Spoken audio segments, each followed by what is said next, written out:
The second book of Moses, called Exodus. Chapter 1. Now these are the names of the children of Israel, which came into Egypt. Every man and his household came with Jacob: Reuben, Simeon, Levi, and Judah, Issachar, Zebulun, and Benjamin, Dan, and Naphtali, Gad, and Asher. And all the souls that came out of the loins of Jacob were 70 souls, for Joseph was in Egypt already. And Joseph died, and all his brethren, and all that generation. And the children of Israel were fruitful, and increased abundantly, and multiplied, and waxed exceeding mighty, and the land was filled with them. Now there arose up a new king over Egypt, which knew not Joseph. And he said unto his people, Behold, the people of the children of Israel are more and mightier than we. Come on, let us deal wisely with them, lest they multiply. And it come to pass that, when there falleth out any war, they join also unto our enemies, and fight against us, and so get them up out of the land. Therefore they did set over them taskmasters to afflict them with their burdens. And they built for Pharaoh treasure cities, Pithom and Raamses. But the more they afflicted them, the more they multiplied and grew. And they were grieved because of the children of Israel. And the Egyptians made the children of Israel to serve with rigor. And they made their lives bitter with hard bondage, in mortar and in brick, and in all manner of service in the field. All their service, wherein they made them serve, was with rigor. And the king of Egypt spake to the Hebrew midwives, of which the name of the one was Shiphrah, and the name of the other Pua.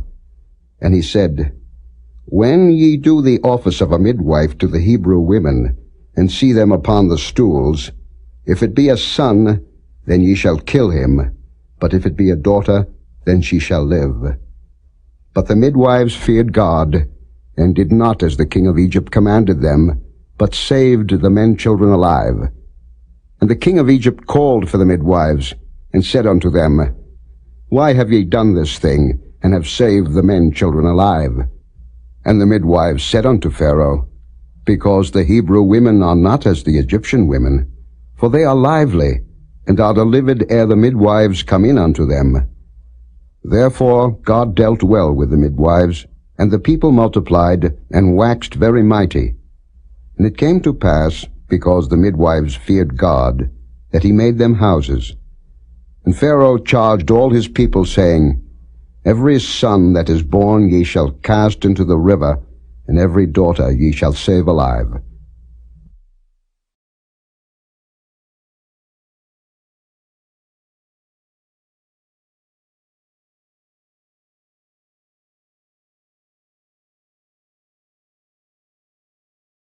Chapter 2.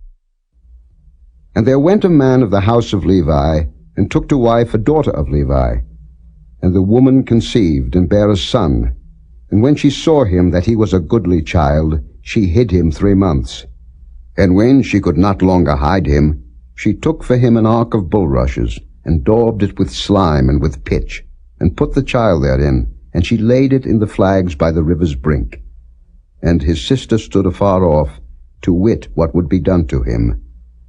And the daughter of Pharaoh came down to wash herself at the river, and her maidens walked along by the river's side. And when she saw the ark among the flags, she sent her maid to fetch it. And when she had opened it, she saw the child, and behold, the babe wept. And she had compassion on him, and said, This is one of the Hebrews' children. Then said his sister to Pharaoh's daughter, Shall I go and call to thee a nurse of the Hebrew women, that she may nurse the child for thee? And Pharaoh's daughter said to her, Go. And the maid went and called the child's mother. And Pharaoh's daughter said unto her, Take this child away, and nurse it for me, and I will give thee thy wages. And the woman took the child, and nursed it.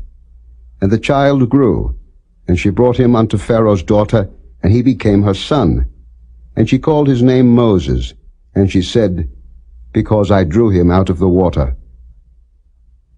And it came to pass in those days, when Moses was grown, that he went out unto his brethren, and looked on their burdens. And he spied an Egyptian smiting an Hebrew, one of his brethren. And he looked this way and that way, and when he saw that there was no man, he slew the Egyptian, and hid him in the sand. And when he went out the second day, behold, 2 men of the Hebrews strove together. And he said to him that did the wrong, Wherefore smitest thou thy fellow? And he said, Who made thee a prince and a judge over us? Intendest thou to kill me, as thou killedst the Egyptian? And Moses feared and said, Surely this thing is known. Now when Pharaoh heard this thing, he sought to slay Moses. But Moses fled from the face of Pharaoh, and dwelt in the land of Midian, and he sat down by a well. Now the priest of Midian had 7 daughters, and they came and drew water, and filled the troughs to water their father's flock. And the shepherds came and drove them away. But Moses stood up and helped them, and watered their flock. And when they came to Reuel their father, he said, How is it that ye are come so soon today? And they said, An Egyptian delivered us out of the hand of the shepherds, and also drew water enough for us, and watered the flock. And he said unto his daughters, And where is he? Why is it that ye have left the man? Call him, that he may eat bread. And Moses was content to dwell with the man, and he gave Moses Zipporah his daughter. And she bare him a son, and he called his name Gershom, for he said, I have been a stranger in a strange land. And it came to pass in process of time, that the king of Egypt died, and the children of Israel sighed by reason of the bondage, and they cried, and their cry came up unto God by reason of the bondage. And God heard their groaning, and God remembered his covenant with Abraham, with Isaac, and with Jacob. And God looked upon the children of Israel, and God had respect unto them.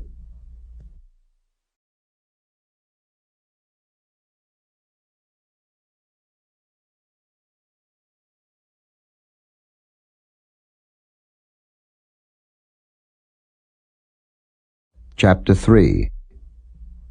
Now Moses kept the flock of Jethro his father-in-law, the priest of Midian. And he led the flock to the backside of the desert, and came to the mountain of God, even to Horeb. And the angel of the Lord appeared unto him in a flame of fire out of the midst of a bush. And he looked, and behold, the bush burned with fire, and the bush was not consumed.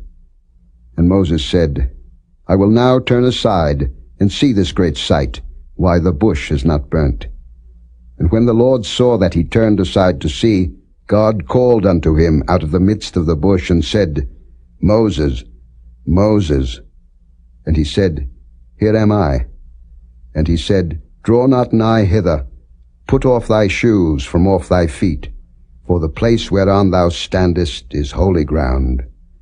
Moreover he said, I am the God of thy father, the God of Abraham, the God of Isaac, and the God of Jacob.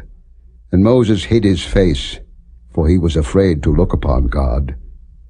And the Lord said, I have surely seen the affliction of my people which are in Egypt, and have heard their cry by reason of their taskmasters, for I know their sorrows. And I am come down to deliver them out of the land of the Egyptians, and to bring them up out of that land unto a good land and a large, unto a land flowing with milk and honey, unto the place of the Canaanites, and the Hittites, and the Amorites, and the Perizzites, and the Hivites, and the Jebusites. Now therefore, behold, the cry of the children of Israel is come unto me, and I have also seen the oppression wherewith the Egyptians oppress them. Come now therefore, and I will send thee unto Pharaoh, that thou mayest bring forth my people, the children of Israel, out of Egypt. And Moses said unto God, Who am I, that I should go unto Pharaoh, and that I should bring forth the children of Israel out of Egypt? And he said, Certainly I will be with thee, and this shall be a token unto thee, that I have sent thee. When thou hast brought forth the people out of Egypt, ye shall serve God upon this mountain. And Moses said unto God, Behold, when I come unto the children of Israel, and shall say unto them, The God of your fathers hath sent me unto you, and they shall say to me, What is his name? What shall I say unto them? And God said unto Moses, I am that I am. And he said, Thus shalt thou say unto the children of Israel, I am hath sent me unto you. And God said moreover unto Moses, Thus shalt thou say unto the children of Israel, The Lord God of your fathers, the God of Abraham, the God of Isaac, and the God of Jacob, hath sent me unto you. This is my name forever, and this is my memorial unto all generations. Go and gather the elders of Israel together, and say unto them, The Lord God of your fathers, the God of Abraham, of Isaac, and of Jacob, appeared unto me, saying, I have surely visited you, and seen that which is done to you in Egypt. And I have said, I will bring you up out of the affliction of Egypt unto the land of the Canaanites, and the Hittites, and the Amorites, and the Perizzites, and the Hivites, and the Jebusites, unto a land flowing with milk and honey. And they shall hearken to thy voice, and thou shalt come, thou and the elders of Israel, unto the king of Egypt, and ye shall say unto him, The Lord God of the Hebrews hath met with us, and now let us go, we beseech thee, 3 days' journey into the wilderness, that we may sacrifice to the Lord our God. And I am sure that the king of Egypt will not let you go, no, not by a mighty hand. And I will stretch out my hand, and smite Egypt with all my wonders which I will do in the midst thereof, and after that he will let you go. And I will give this people favor in the sight of the Egyptians. And it shall come to pass that when ye go, ye shall not go empty. But every woman shall borrow of her neighbor, and of her that sojourneth in her house, jewels of silver, and jewels of gold, and raiment, and ye shall put them upon your sons and upon your daughters, and ye shall spoil the Egyptians.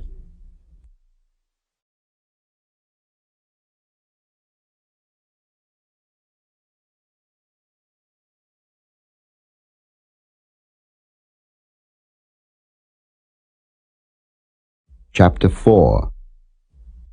And Moses answered and said, But behold, they will not believe me, nor hearken unto my voice, for they will say, The Lord hath not appeared unto thee. And the Lord said unto him, What is that in thine hand? And he said, A rod. And he said, Cast it on the ground. And he cast it on the ground, and it became a serpent. And Moses fled from before it.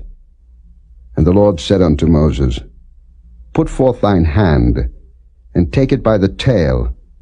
And he put forth his hand, and caught it, and it became a rod in his hand, that they may believe that the Lord God of their fathers, the God of Abraham, the God of Isaac, and the God of Jacob, hath appeared unto thee. And the Lord said furthermore unto him, Put now thine hand into thy bosom. And he put his hand into his bosom, and when he took it out, behold, his hand was leprous as snow. And he said, Put thine hand into thy bosom again. And he put his hand into his bosom again, and plucked it out of his bosom, and behold, it was turned again as his other flesh. And it shall come to pass, if they will not believe thee, neither hearken to the voice of the first sign, that they will believe the voice of the latter sign.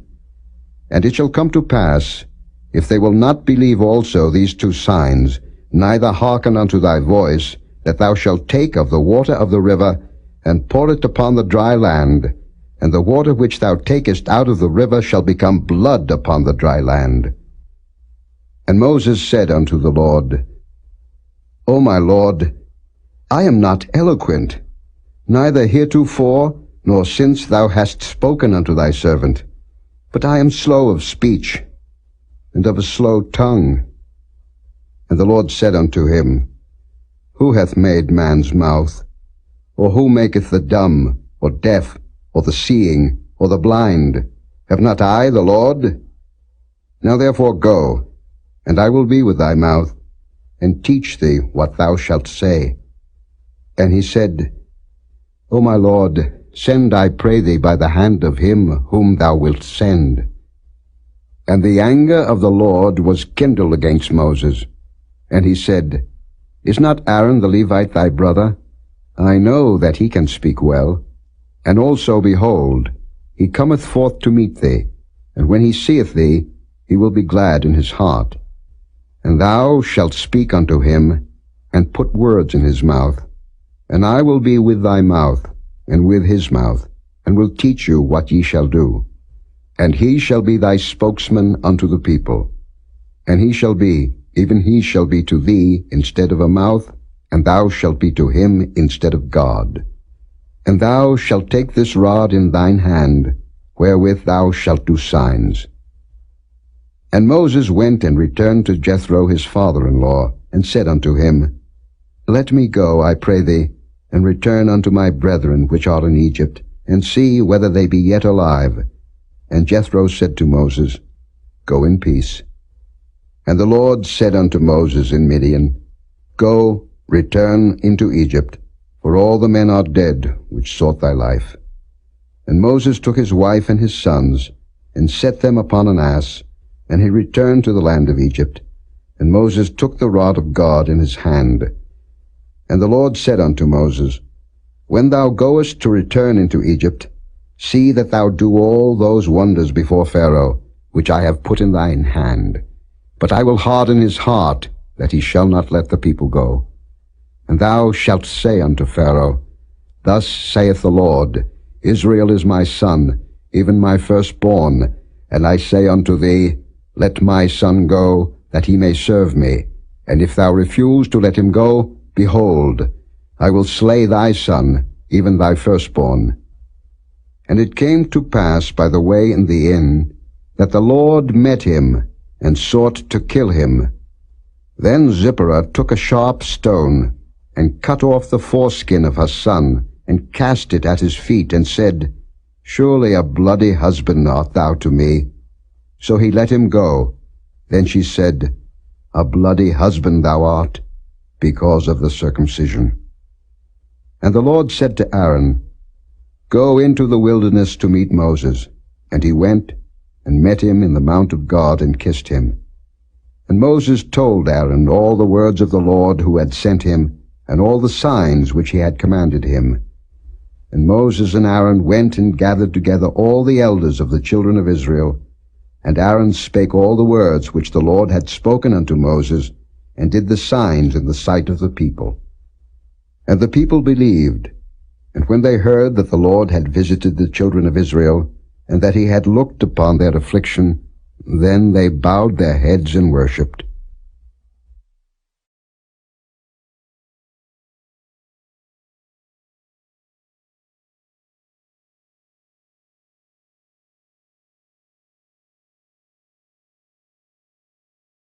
Chapter 5. And afterward Moses and Aaron went in, and told Pharaoh, Thus saith the Lord God of Israel, Let my people go, that they may hold a feast unto me in the wilderness. And Pharaoh said, Who is the Lord, that I should obey his voice to let Israel go? I know not the Lord, neither will I let Israel go. And they said, The God of the Hebrews hath met with us. Let us go, we pray thee, 3 days' journey into the desert, and sacrifice unto the Lord our God, lest he fall upon us with pestilence, or with the sword. And the king of Egypt said unto them, Wherefore do ye, Moses and Aaron, let the people from their works? Get you unto your burdens. And Pharaoh said, Behold, the people of the land now are many, and ye make them rest from their burdens. And Pharaoh commanded the same day the taskmasters of the people and their officers, saying, Ye shall no more give the people straw to make brick as heretofore. Let them go and gather straw for themselves. And the tale of the bricks, which they did make heretofore, ye shall lay upon them. Ye shall not diminish aught thereof, for they be idle. Therefore they cry, saying, Let us go and sacrifice to our God. Let their more work be laid upon the men, that they may labor therein, and let them not regard vain words. And the taskmasters of the people went out, and their officers, and they spake to the people, saying, Thus saith Pharaoh, I will not give you straw. Go ye, Get you straw where ye can find it, yet not aught of your work shall be diminished. So the people was scattered abroad throughout all the land of Egypt, who gather stubble instead of straw. And the taskmasters hasted them, saying, Fulfill your works, your daily tasks, as when there was straw. And the officers of the children of Israel, which Pharaoh's taskmasters had set over them, were beaten, and demanded, Wherefore have ye not fulfilled your task in making brick both yesterday and today, as heretofore? Then the officers of the children of Israel came and cried unto Pharaoh, saying, Wherefore dealest thou thus with thy servants? There is no straw given unto thy servants. And they say to us, Make brick. And behold, thy servants are beaten, but the fault is in thine own people. But he said, Ye are idle, ye are idle. Therefore ye say, Let us go and do sacrifice to the Lord. Go therefore now and work, for there shall no straw be given you, yet shall ye deliver the tale of bricks. And the officers of the children of Israel did see that they were in evil case, after it was said, Ye shall not minish aught from your bricks of your daily task. And they met Moses and Aaron, who stood in the way, as they came forth from Pharaoh. And they said unto them, The Lord look upon you and judge, because ye have made our savour to be abhorred in the eyes of Pharaoh, and in the eyes of his servants, to put a sword in their hand to slay us. And Moses returned unto the Lord, and said, Lord, wherefore hast thou so evil entreated this people? Why is it that thou hast sent me? For since I came to Pharaoh to speak in thy name, he hath done evil to this people, neither hast thou delivered thy people at all.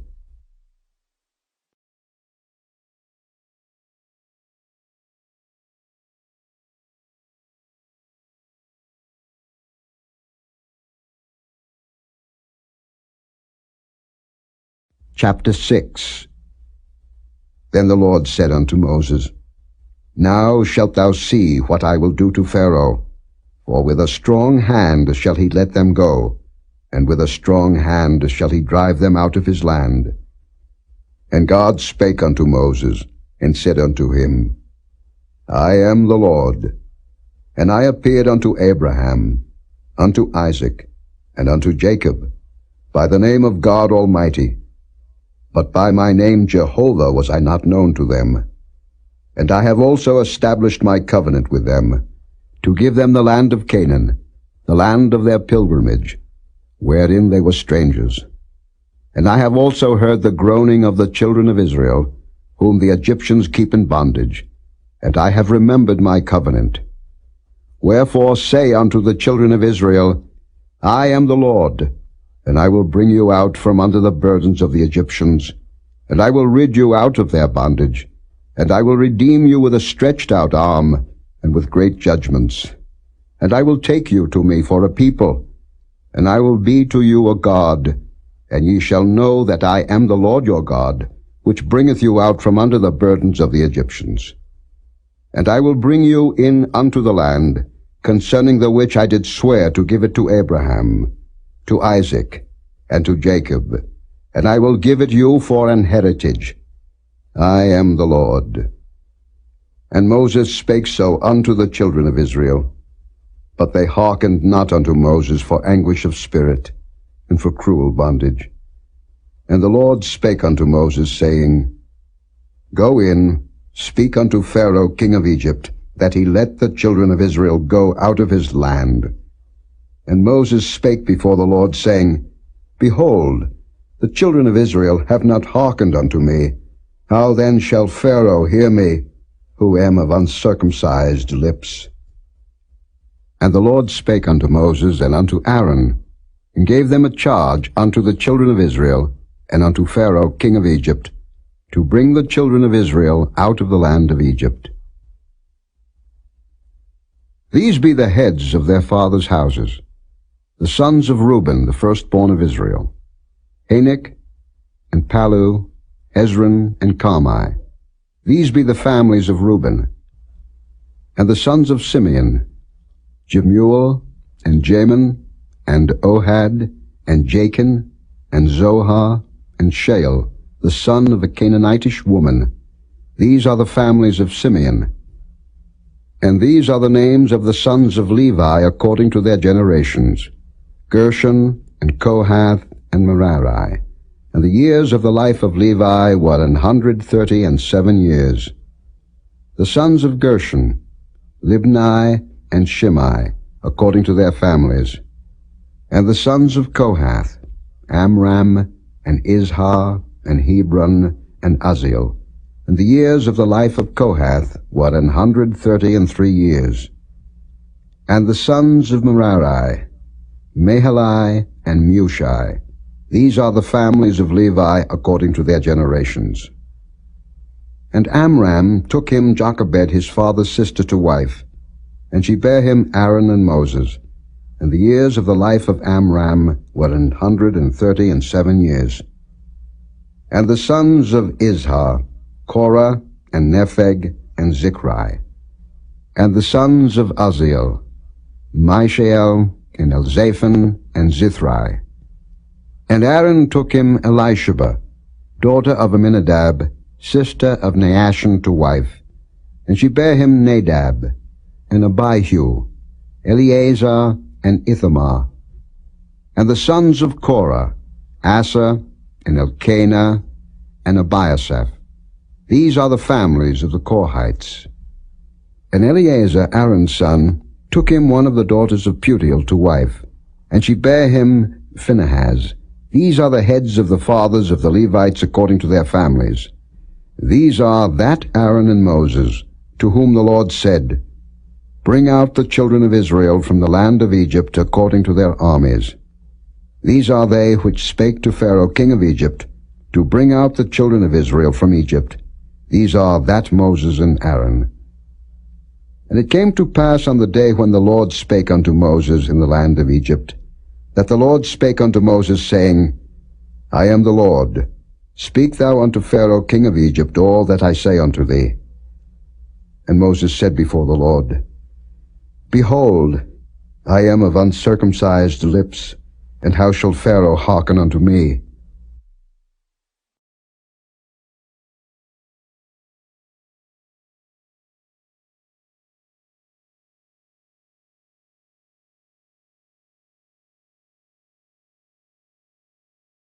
Chapter 7. And the Lord said unto Moses, See, I have made thee a god to Pharaoh, and Aaron thy brother shall be thy prophet. Thou shalt speak all that I command thee, and Aaron thy brother shall speak unto Pharaoh, that he send the children of Israel out of his land. And I will harden Pharaoh's heart, and multiply my signs and my wonders in the land of Egypt.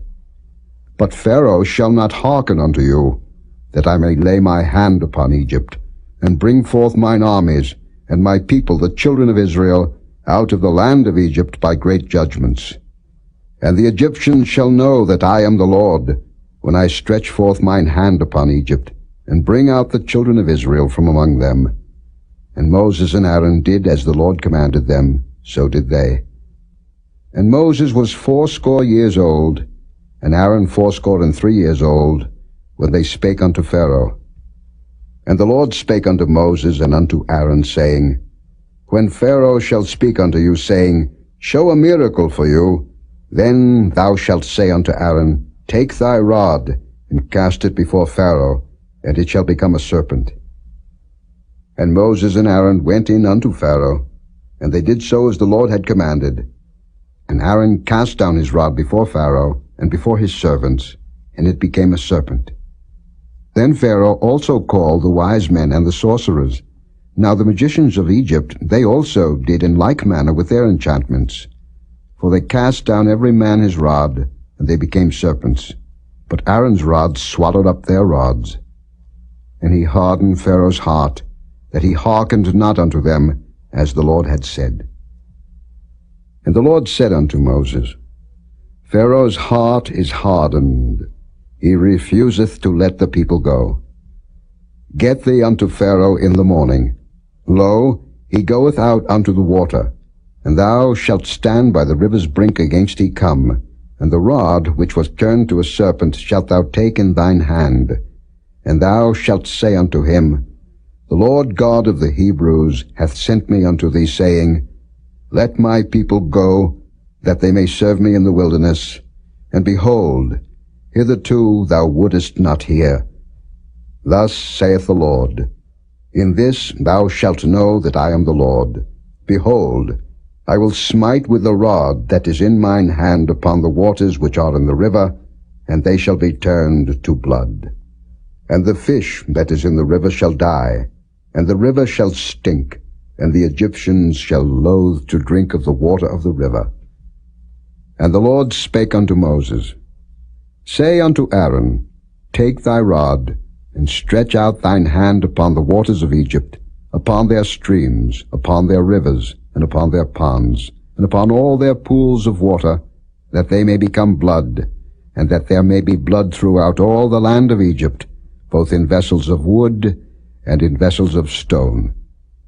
And Moses and Aaron did so, as the Lord commanded, and he lifted up the rod, and smote the waters that were in the river, in the sight of Pharaoh, and in the sight of his servants, and all the waters that were in the river were turned to blood.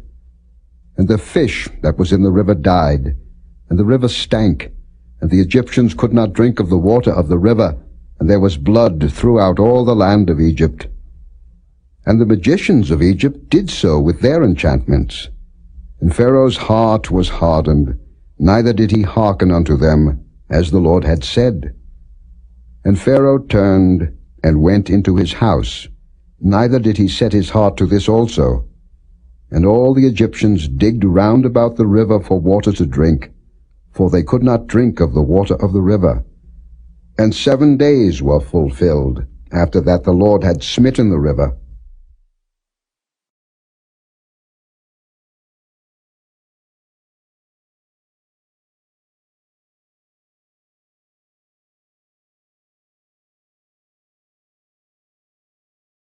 Chapter 8. And the Lord spake unto Moses, Go unto Pharaoh, and say unto him, Thus saith the Lord, Let my people go, that they may serve me. And if thou refuse to let them go, behold, I will smite all thy borders with frogs. And the river shall bring forth frogs abundantly, which shall go up and come into thine house, and into thy bedchamber, and upon thy bed, and into the house of thy servants, and upon thy people, and into thine ovens, and into thy kneading troughs. And the frog shall come up both on thee, and upon thy people, and upon all thy servants. And the Lord spake unto Moses, Say unto Aaron, Stretch forth thine hand with thy rod over the streams, over the rivers, and over the ponds, and cause frogs to come up upon the land of Egypt. And Aaron stretched out his hand over the waters of Egypt, and the frogs came up, and covered the land of Egypt. And the magicians did so with their enchantments, and brought up frogs upon the land of Egypt. Then Pharaoh called for Moses and Aaron, and said, Entreat the Lord, that he may take away the frogs from me, and from my people, and I will let the people go, that they may do sacrifice unto the Lord. And Moses said unto Pharaoh, Glory over me, when shall I entreat for thee, and for thy servants, and for thy people, to destroy the frogs from thee and thy houses, that they may remain in the river only? And he said, Tomorrow. And he said, Be it according to thy word, that thou mayest know that there is none like unto the Lord our God. And the frogs shall depart from thee, and from thy houses, and from thy servants, and from thy people. They shall remain in the river only. And Moses and Aaron went out from Pharaoh, and Moses cried unto the Lord because of the frogs which he had brought against Pharaoh. And the Lord did according to the word of Moses, and the frogs died out of the houses, out of the villages, and out of the fields. And they gathered them together upon heaps, and the land stank. But when Pharaoh saw that there was respite, he hardened his heart, and hearkened not unto them, as the Lord had said. And the Lord said unto Moses, Say unto Aaron, Stretch out thy rod, and smite the dust of the land, that it may become lice throughout all the land of Egypt. And they did so, for Aaron stretched out his hand with his rod, and smote the dust of the earth, and it became lice in man and in beast. All the dust of the land became lice throughout all the land of Egypt. And the magicians did so with their enchantments to bring forth lice. But they could not, so there were lice upon man and upon beast. Then the magicians said unto Pharaoh, This is the finger of God. And Pharaoh's heart was hardened, and he hearkened not unto them, as the Lord had said. And the Lord said unto Moses, Rise up early in the morning, and stand before Pharaoh. Lo, he cometh forth to the water, and say unto him, Thus saith the Lord, Let my people go, that they may serve me. Else, if thou wilt not let my people go, behold, I will send swarms of flies upon thee, and upon thy servants, and upon thy people, and into thy houses, and the houses of the Egyptians shall be full of swarms of flies, and also the ground whereon they are. And I will sever in that day the land of Goshen, in which my people dwell, that no swarms of flies shall be there, to the end thou mayest know that I am the Lord in the midst of the earth. And I will put a division between my people and thy people. Tomorrow shall this sign be. And the Lord did so. And there came a grievous swarm of flies into the house of Pharaoh, and into his servants' houses, and into all the land of Egypt. The land was corrupted by reason of the swarm of flies. And Pharaoh called for Moses and for Aaron, and said, Go ye, sacrifice to your God in the land. And Moses said, It is not meet so to do, for we shall sacrifice the abomination of the Egyptians to the Lord our God. Lo, shall we sacrifice the abomination of the Egyptians before their eyes? And will they not stone us? We will go 3 days' journey into the wilderness, and sacrifice to the Lord our God, as he shall command us. And Pharaoh said, I will let you go, that ye may sacrifice to the Lord your God in the wilderness. Only ye shall not go very far away, entreat for me.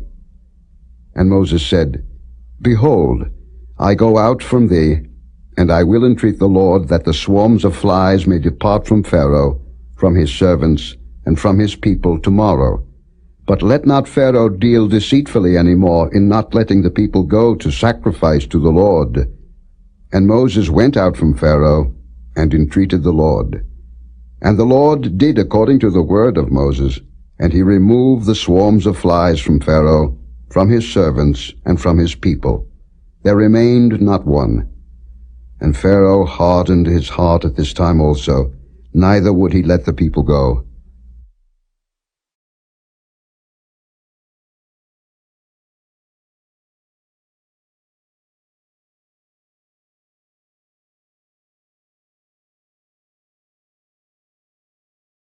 Chapter 9. Then the Lord said unto Moses, Go in unto Pharaoh, and tell him, Thus saith the Lord God of the Hebrews, Let my people go, that they may serve me. For if thou refuse to let them go, and wilt hold them still, behold, the hand of the Lord is upon thy cattle, which is in the field, upon the horses, upon the asses, upon the camels, upon the oxen, and upon the sheep. There shall be a very grievous murrain. And the Lord shall sever between the cattle of Israel and the cattle of Egypt, and there shall nothing die of all that is the children's of Israel. And the Lord appointed a set time, saying, Tomorrow the Lord shall do this thing in the land. And the Lord did that thing on the morrow, and all the cattle of Egypt died, but of the cattle of the children of Israel died not one. And Pharaoh sent, and behold, there was not one of the cattle of the Israelites dead. And the heart of Pharaoh was hardened, and he did not let the people go. And the Lord said unto Moses and unto Aaron, Take to you handfuls of ashes of the furnace, and let Moses sprinkle it toward the heaven in the sight of Pharaoh.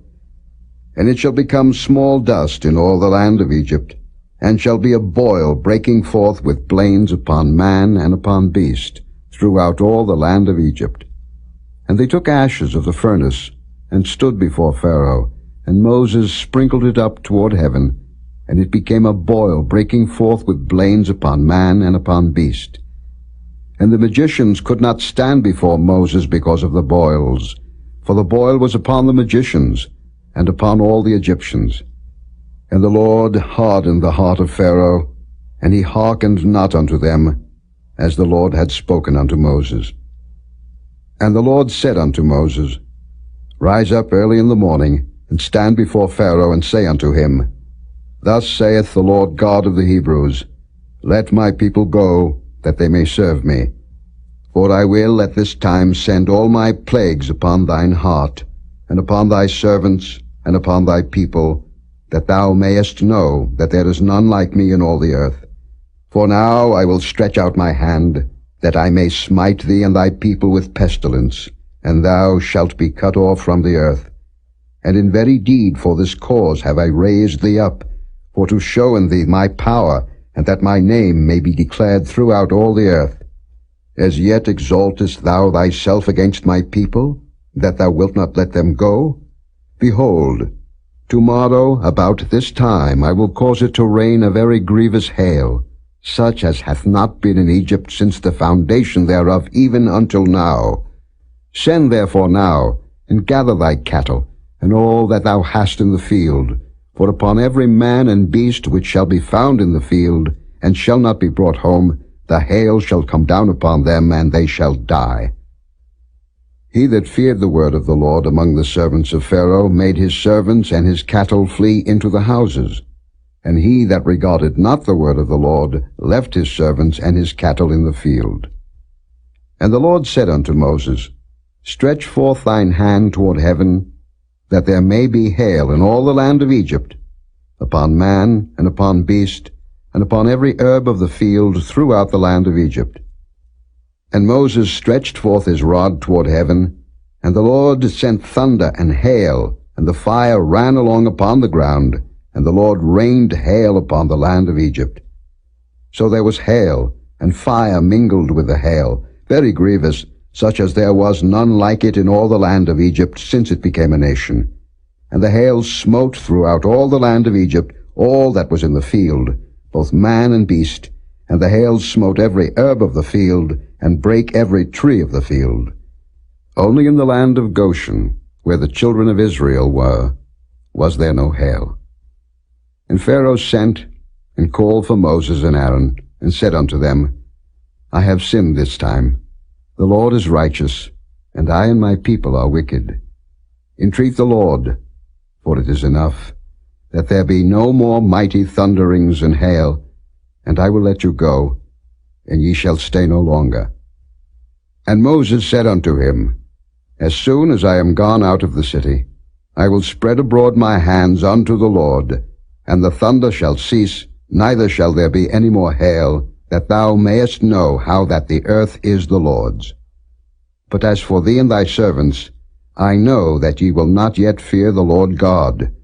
And the flax and the barley was smitten, for the barley was in the ear, and the flax was bold. But the wheat and the rye were not smitten, for they were not grown up. And Moses went out of the city from Pharaoh, and spread abroad his hands unto the Lord, and the thunders and hail ceased, and the rain was not poured upon the earth. And when Pharaoh saw that the rain and the hail and the thunders were ceased, he sinned yet more, and hardened his heart, he and his servants.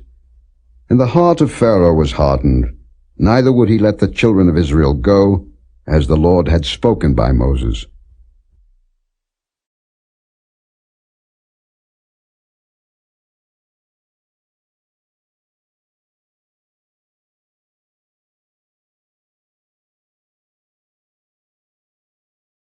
Chapter 10.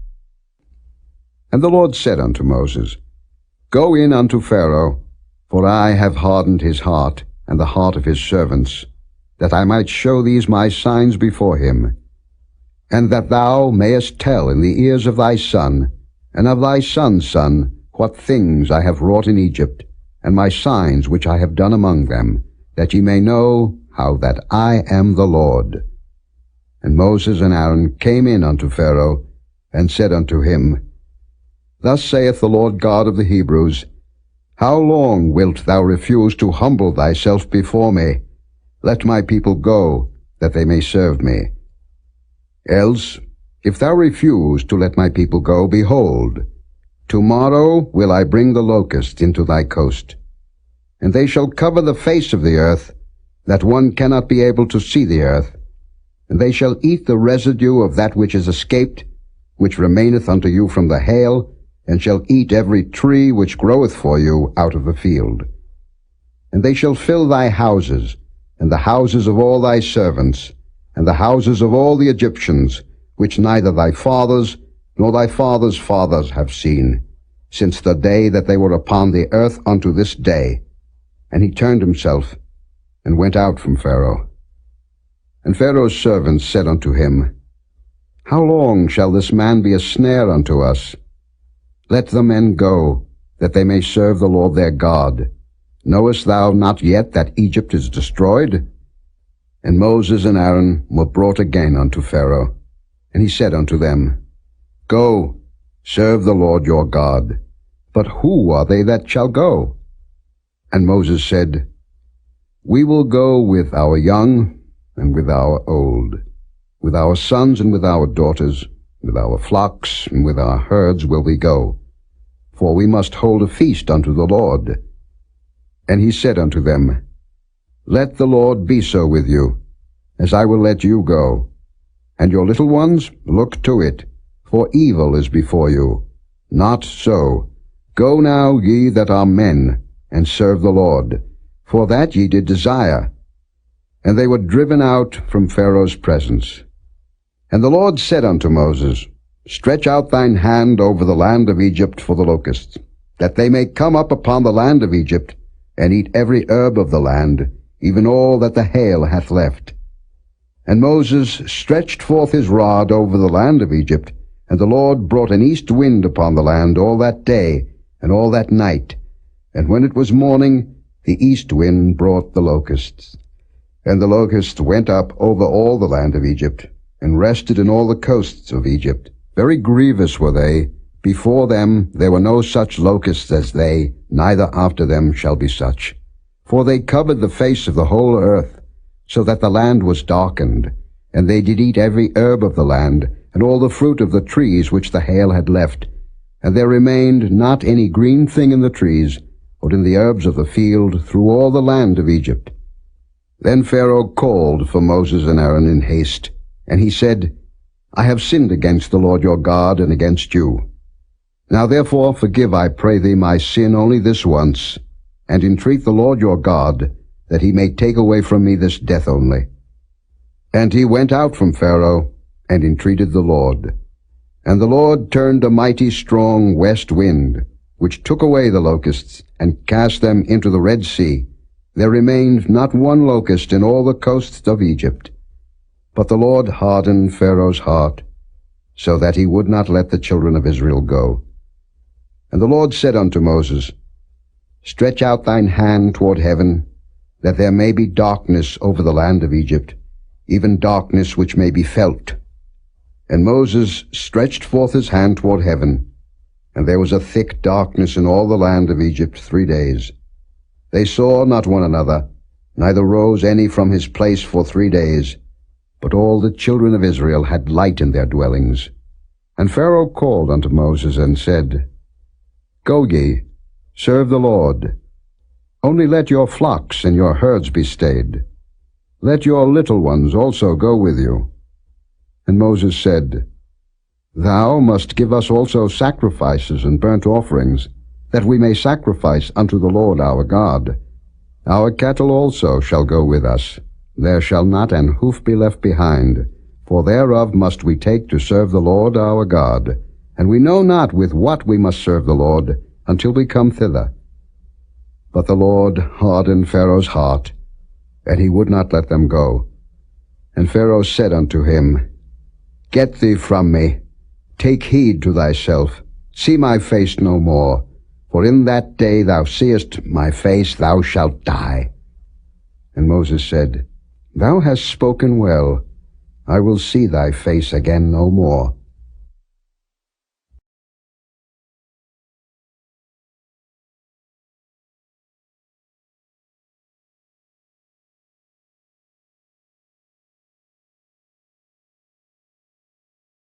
Chapter 11. And the Lord said unto Moses, Yet will I bring one plague more upon Pharaoh, and upon Egypt, Afterwards he will let you go hence. When he shall let you go, he shall surely thrust you out hence altogether. Speak now in the ears of the people, and let every man borrow of his neighbor, and every woman of her neighbor, jewels of silver and jewels of gold. And the Lord gave the people favor in the sight of the Egyptians. Moreover, the man Moses was very great in the land of Egypt, in the sight of Pharaoh's servants, and in the sight of the people. And Moses said, Thus saith the Lord, About midnight will I go out into the midst of Egypt, and all the firstborn in the land of Egypt shall die, from the firstborn of Pharaoh that sitteth upon his throne, even unto the firstborn of the maidservant that is behind the mill, and all the firstborn of beasts. And there shall be a great cry throughout all the land of Egypt, such as there was none like it, nor shall be like it any more. But against any of the children of Israel shall not a dog move his tongue against man or beast, that ye may know how that the Lord doth put a difference between the Egyptians and Israel. And all these thy servants shall come down unto me, and bow down themselves unto me, saying, Get thee out, and all the people that follow thee, and after that I will go out. And he went out from Pharaoh in a great anger. And the Lord said unto Moses, Pharaoh shall not hearken unto you, that my wonders may be multiplied in the land of Egypt. And Moses and Aaron did all these wonders before Pharaoh, and the Lord hardened Pharaoh's heart, so that he would not let the children of Israel go out of his land.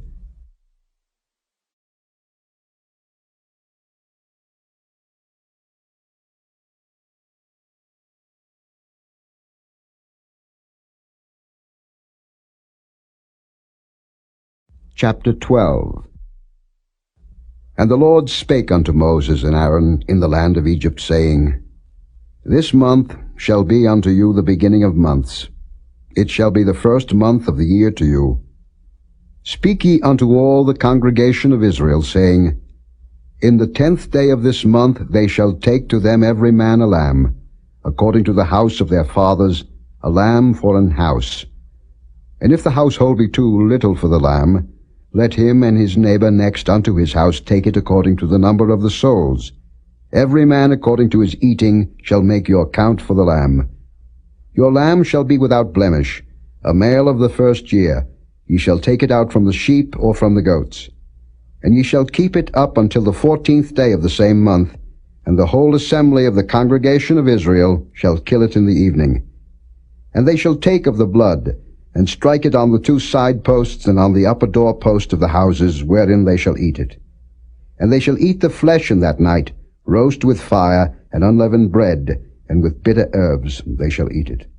Eat not of it raw, nor sodden it all with water, but roast with fire, his head with his legs, and with the purtenance thereof. And ye shall let nothing of it remain until the morning, and that which remaineth of it until the morning ye shall burn with fire.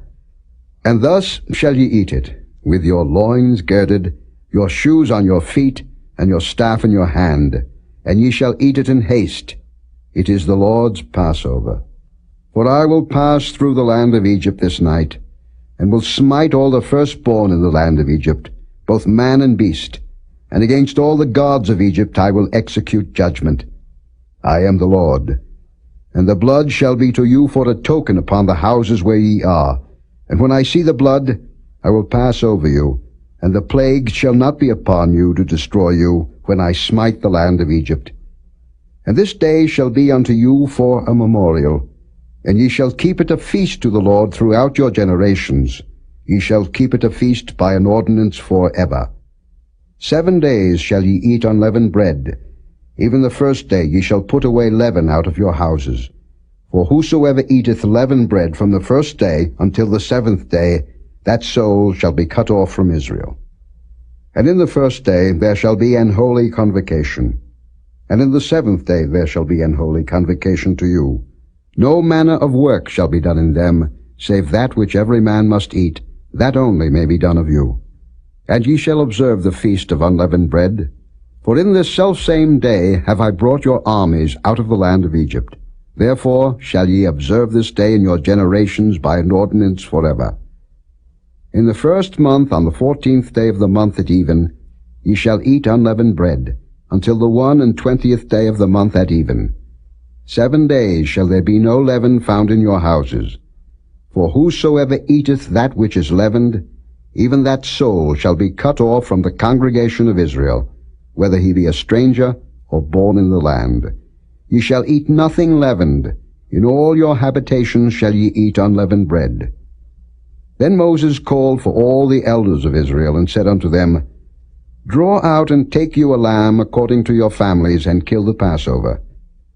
And ye shall take a bunch of hyssop, and dip it in the blood that is in the basin, and strike the lintel and the 2 side posts with the blood that is in the basin, and none of you shall go out at the door of his house until the morning. For the Lord will pass through to smite the Egyptians. And when he seeth the blood upon the lintel, and on the 2 side posts, the Lord will pass over the door, and will not suffer the destroyer to come in unto your houses to smite you. And ye shall observe this thing for an ordinance to thee and to thy sons forever. And it shall come to pass, when ye be come to the land which the Lord will give you, according as he hath promised, that ye shall keep this service. And it shall come to pass, when your children shall say unto you, What mean ye by this service?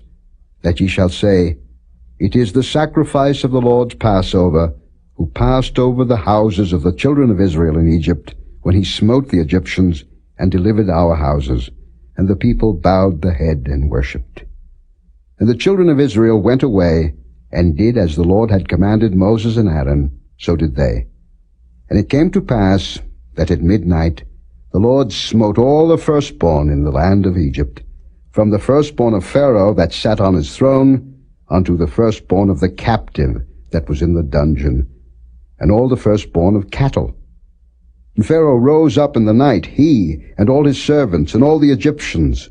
And there was a great cry in Egypt, for there was not a house where there was not one dead.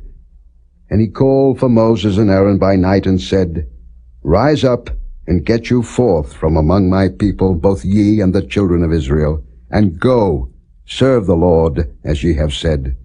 Also take your flocks and your herds, as ye have said, and be gone. And bless me also. And the Egyptians were urgent upon the people, that they might send them out of the land in haste, for they said, We be all dead men. And the people took their dough before it was leavened, their kneading troughs being bound up in their clothes upon their shoulders. And the children of Israel did according to the word of Moses. And they borrowed of the Egyptians jewels of silver, and jewels of gold, and raiment. And the Lord gave the people favor in the sight of the Egyptians, so that they lent unto them such things as they required. And they spoiled the Egyptians. And the children of Israel journeyed from Ramesses to Succoth, about 600,000 on foot that were men, beside children. And a mixed multitude went up also with them, and flocks and herds, even very much cattle. And they baked unleavened cakes of the dough which they brought forth out of Egypt, for it was not leavened, because they were thrust out of Egypt, and could not tarry, neither had they prepared for themselves any victual. Now the sojourning of the children of Israel who dwelt in Egypt was 430 years. And it came to pass at the end of the 430 years, even the selfsame day it came to pass, that all the hosts of the Lord went out from the land of Egypt. It is a night to be much observed unto the Lord for bringing them out from the land of Egypt. This is that night of the Lord to be observed of all the children of Israel in their generations. And the Lord said unto Moses and Aaron, This is the ordinance of the Passover. There shall no stranger eat thereof, but every man's servant that is bought for money, when thou hast circumcised him, then shall he eat thereof. A foreigner and an hired servant shall not eat thereof. In one house shall it be eaten. Thou shalt not carry forth aught of the flesh abroad out of the house, neither shall ye break a bone thereof. All the congregation of Israel shall keep it. And when a stranger shall sojourn with thee, and will keep the Passover to the Lord, let all his males be circumcised, and then let him come near and keep it. And he shall be as one that is born in the land, for no uncircumcised person shall eat thereof. One law shall be to him that is homeborn, and unto the stranger that sojourneth among you. Thus did all the children of Israel, as the Lord commanded Moses and Aaron, so did they. And it came to pass the selfsame day, that the Lord did bring the children of Israel out of the land of Egypt by their armies.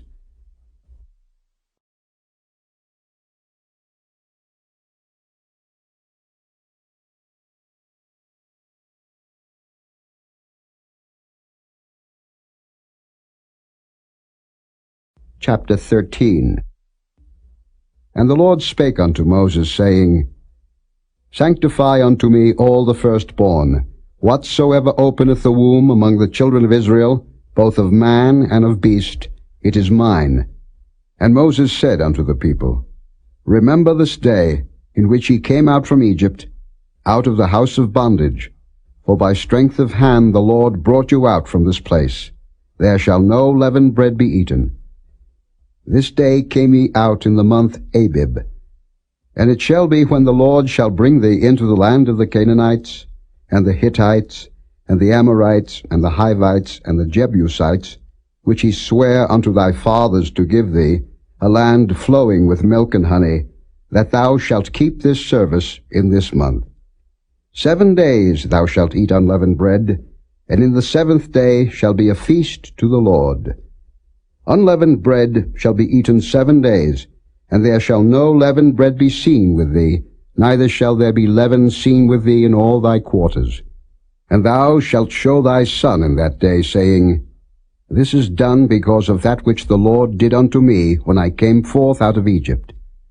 And it shall be for a sign unto thee upon thine hand, and for a memorial between thine eyes, that the Lord's law may be in thy mouth, for with a strong hand hath the Lord brought thee out of Egypt. Thou shalt therefore keep this ordinance in his season from year to year. And it shall be, when the Lord shall bring thee into the land of the Canaanites, as he sware unto thee and to thy fathers, and shall give it thee, that thou shalt set apart unto the Lord all that openeth the matrix, and every firstling that cometh of a beast which thou hast, the males shall be the Lord's. And every firstling of an ass thou shalt redeem with a lamb. And if thou wilt not redeem it, then thou shalt break his neck, and all the firstborn of man among thy children shalt thou redeem. And it shall be, when thy son asketh thee in time to come, saying, What is this? That thou shalt say unto him, By strength of hand the Lord brought us out from Egypt, from the house of bondage. And it came to pass, when Pharaoh would hardly let us go, that the Lord slew all the firstborn in the land of Egypt, both the firstborn of man and the firstborn of beast. Therefore I sacrifice to the Lord all that openeth the matrix, being males. But all the firstborn of my children I redeem. And it shall be for a token upon thine hand, and for frontlets between thine eyes. For by strength of hand the Lord brought us forth out of Egypt. And it came to pass, when Pharaoh had let the people go, that God led them not through the way of the land of the Philistines, although that was near. For God said, Lest peradventure the people repent when they see war, and they return to Egypt.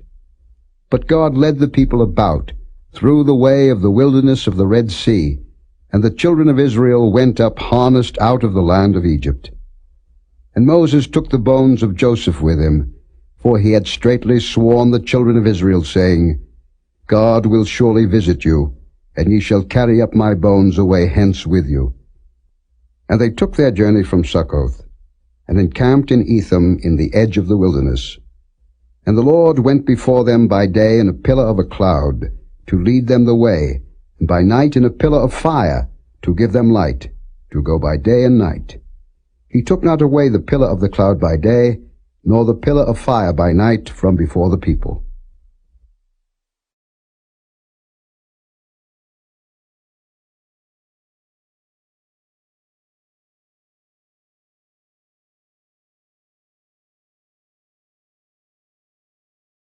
Chapter 14. And the Lord spake unto Moses, saying, Speak unto the children of Israel, that they turn and encamp before Pihahiroth, between Migdol and the sea, over against Baal-zephon, before it shall ye encamp by the sea. For Pharaoh will say of the children of Israel, They are entangled in the land, the wilderness hath shut them in. And I will harden Pharaoh's heart, that he shall follow after them. And I will be honored upon Pharaoh, and upon all his host, that the Egyptians may know that I am the Lord. And they did so. And it was told the king of Egypt that the people fled, and the heart of Pharaoh and of his servants was turned against the people, and they said, Why have we done this, that we have let Israel go from serving us? And he made ready his chariot, and took his people with him. And he took 600 chosen chariots, and all the chariots of Egypt, and captains over every one of them. And the Lord hardened the heart of Pharaoh king of Egypt, and he pursued after the children of Israel. And the children of Israel went out with an high hand. But the Egyptians pursued after them, all the horses and chariots of Pharaoh, and his horsemen, and his army, and overtook them, encamping by the sea, beside Pihahiroth, before Baal-zephon. And when Pharaoh drew nigh, the children of Israel lifted up their eyes, and behold, the Egyptians marched after them, and they were sore afraid. And the children of Israel cried out unto the Lord. And they said unto Moses, Because there were no graves in Egypt, hast thou taken us away to die in the wilderness? Wherefore hast thou dealt thus with us, to carry us forth out of Egypt? Is not this the word that we did tell thee in Egypt, saying, Let us alone, that we may serve the Egyptians? For it had been better for us to serve the Egyptians, than that we should die in the wilderness. And Moses said unto the people, Fear ye not, stand still, and see the salvation of the Lord, which he will show to you today. For the Egyptians whom ye have seen today, ye shall see them again no more forever. The Lord shall fight for you, and ye shall hold your peace. And the Lord said unto Moses, Wherefore criest thou unto me? Speak unto the children of Israel, that they go forward. But lift thou up thy rod, and stretch out thine hand over the sea, and divide it. And the children of Israel shall go on dry ground through the midst of the sea. And I, behold, I will harden the hearts of the Egyptians, and they shall follow them. And I will get me honor upon Pharaoh, and upon all his host, upon his chariots, and upon his horsemen. And the Egyptians shall know that I am the Lord, when I have gotten me honor upon Pharaoh, upon his chariots, and upon his horsemen. And the angel of God, which went before the camp of Israel, removed and went behind them, and the pillar of the cloud went from before their face, and stood behind them.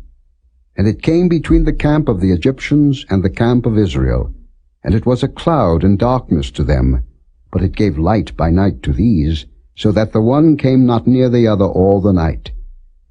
And Moses stretched out his hand over the sea, and the Lord caused the sea to go back by a strong east wind all that night, and made the sea dry land, and the waters were divided. And the children of Israel went into the midst of the sea upon the dry ground, and the waters were a wall unto them on their right hand and on their left. And the Egyptians pursued, and went in after them to the midst of the sea, even all Pharaoh's horses, his chariots, and his horsemen. And it came to pass that in the morning watch the Lord looked unto the host of the Egyptians through the pillar of fire and of the cloud, and troubled the host of the Egyptians, and took off their chariot wheels, that they drave them heavily, so that the Egyptians said, Let us flee from the face of Israel, for the Lord fighteth for them against the Egyptians. And the Lord said unto Moses, Stretch out thine hand over the sea, that the waters may come again upon the Egyptians, upon their chariots, and upon their horsemen. And Moses stretched forth his hand over the sea, and the sea returned to his strength when the morning appeared, and the Egyptians fled against it, and the Lord overthrew the Egyptians in the midst of the sea. And the waters returned, and covered the chariots, and the horsemen, and all the host of Pharaoh that came into the sea after them. There remained not so much as one of them.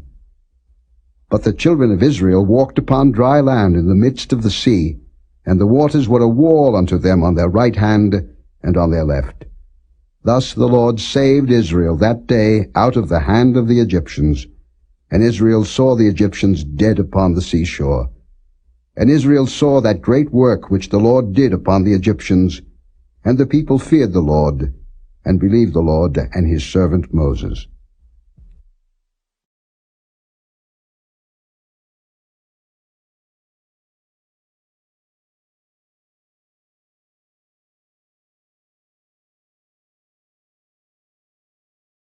Chapter 15. Then sang Moses and the children of Israel this song unto the Lord, and spake, saying, I will sing unto the Lord, for he hath triumphed gloriously. The horse and his rider hath he thrown into the sea. The Lord is my strength and song, and he is become my salvation. He is my God, and I will prepare him an habitation, my father's God, and I will exalt him. The Lord is a man of war. The Lord is his name. Pharaoh's chariots and his host hath he cast into the sea. His chosen captains also are drowned in the Red Sea. The depths have covered them. They sank into the bottom as a stone. Thy right hand, O Lord, is become glorious in power. Thy right hand, O Lord, hath dashed in pieces the enemy. And in the greatness of thine excellency thou hast overthrown them that rose up against thee. Thou sentest forth thy wrath, which consumed them as stubble. And with the blast of thy nostrils the waters were gathered together. The floods stood upright as an heap, and the depths were congealed in the heart of the sea. The enemy said, I will pursue, I will overtake, I will divide the spoil, my lust shall be satisfied upon them. I will draw my sword, my hand shall destroy them. Thou didst blow with thy wind, the sea covered them, they sank as lead in the mighty waters. Who is like unto thee, O Lord, among the gods? Who is like thee, glorious in holiness, fearful in praises, doing wonders? Thou stretchedst out thy right hand, the earth swallowed them. Thou in thy mercy hast led forth the people which thou hast redeemed. Thou hast guided them in thy strength unto thy holy habitation. The people shall hear and be afraid. Sorrow shall take hold on the inhabitants of Palestina. Then the dukes of Edom shall be amazed. The mighty men of Moab, trembling, shall take hold upon them. All the inhabitants of Canaan shall melt away. Fear and dread shall fall upon them. By the greatness of thine arm they shall be as still as a stone, till thy people pass over, O Lord, till the people pass over, which thou hast purchased. Thou shalt bring them in, and plant them in the mountain of thine inheritance, in the place, O Lord, which thou hast made for thee to dwell in the sanctuary, O Lord, which thy hands have established. The Lord shall reign for ever and ever. For the horse of Pharaoh went in with his chariots, and with his horsemen into the sea. And the Lord brought again the waters of the sea upon them. But the children of Israel went on dry land in the midst of the sea. And Miriam the prophetess, the sister of Aaron, took a timbrel in her hand, and all the women went out after her with timbrels and with dances. And Miriam answered them, Sing ye to the Lord, for he hath triumphed gloriously. The horse and his rider hath he thrown into the sea. So Moses brought Israel from the Red Sea, and they went out into the wilderness of Shur, and they went 3 days in the wilderness and found no water. And when they came to Marah, they could not drink of the waters of Marah, for they were bitter. Therefore the name of it was called Marah. And the people murmured against Moses, saying, What shall we drink? And he cried unto the Lord. And the Lord showed him a tree, which when he had cast into the waters were made sweet. There he made for them a statute and an ordinance, and there he proved them, and said, If thou wilt diligently hearken to the voice of the Lord thy God, and wilt do that which is right in his sight, and wilt give ear to his commandments, and keep all his statutes, I will put none of these diseases upon thee, which I have brought upon the Egyptians. For I am the Lord that healeth thee. And they came to Elim, where were 12 wells of water, and 70 palm trees, and they encamped there by the waters.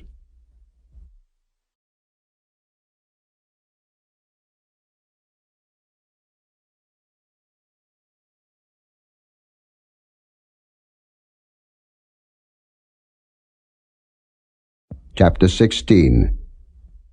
And they took their journey from Elim, and all the congregation of the children of Israel came into the wilderness of Sin, which is between Elim and Sinai, on the 15th day of the 2nd month after their departing out of the land of Egypt.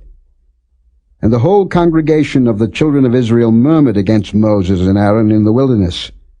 And the children of Israel said unto them, Would to God we had died by the hand of the Lord in the land of Egypt, when we sat by the flesh pots, and when we did eat bread to the full, for ye have brought us forth into this wilderness to kill this whole assembly with hunger. Then said the Lord unto Moses, Behold, I will rain bread from heaven for you, and the people shall go out and gather a certain rate every day, that I may prove them, whether they will walk in my law or no. And it shall come to pass, that on the 6th day they shall prepare that which they bring in, and it shall be twice as much as they gather daily. And Moses and Aaron said unto all the children of Israel, At even, then ye shall know that the Lord hath brought you out from the land of Egypt. And in the morning, then ye shall see the glory of the Lord, for that he heareth your murmurings against the Lord. And what are we, that ye murmur against us? And Moses said, This shall be, when the Lord shall give you in the evening flesh to eat, and in the morning bread to the full, for that the Lord heareth your murmurings which ye murmur against him. And what are we? Your murmurings are not against us, but against the Lord.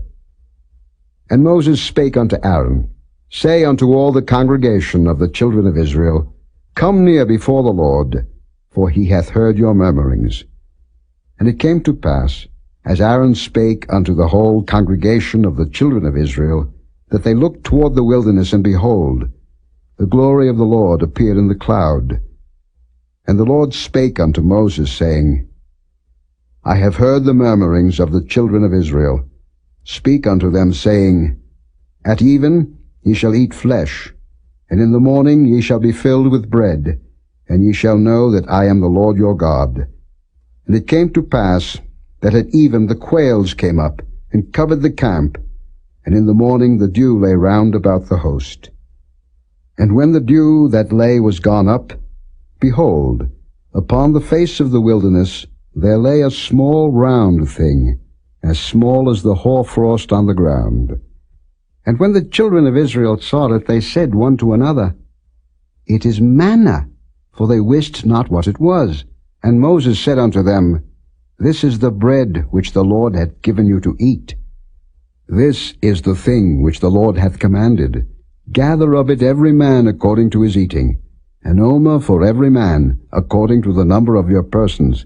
Take ye every man for them which are in his tents. And the children of Israel did so, and gathered, some more, some less. And when they did meet it with an omer, he that gathered much had nothing over, and he that gathered little had no lack.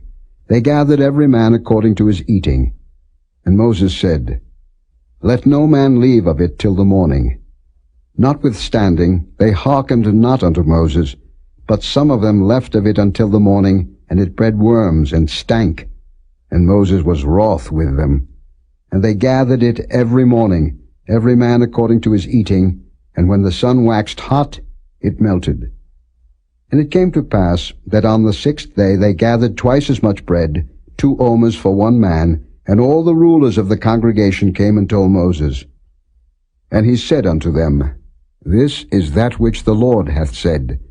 Tomorrow is the rest of the holy Sabbath unto the Lord. Bake that which ye will bake today, and seethe that ye will seethe, and that which remaineth over lay up for you to be kept until the morning. And they laid it up till the morning, as Moses bade, and it did not stink, neither was there any worm therein.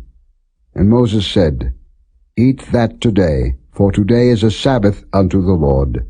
Today ye shall not find it in the field. 6 days ye shall gather it, but on the 7th day, which is the Sabbath, in it there shall be none. And it came to pass that there went out some of the people on the 7th day for to gather, and they found none. And the Lord said unto Moses, How long refuse ye to keep my commandments and my laws?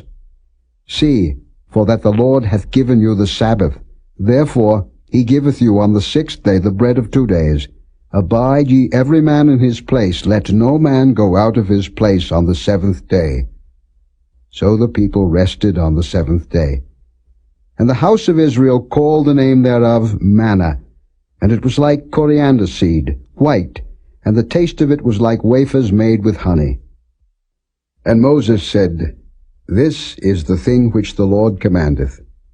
Fill an omer of it to be kept for your generations, that they may see the bread wherewith I have fed you in the wilderness, when I brought you forth from the land of Egypt. And Moses said unto Aaron, Take a pot, and put an omer full of manna therein, and lay it up before the Lord to be kept for your generations. As the Lord commanded Moses, so Aaron laid it up before the testimony to be kept. And the children of Israel did eat manna 40 years, until they came to a land inhabited. They did eat manna until they came unto the borders of the land of Canaan. Now an omer is the 10th part of an ephah.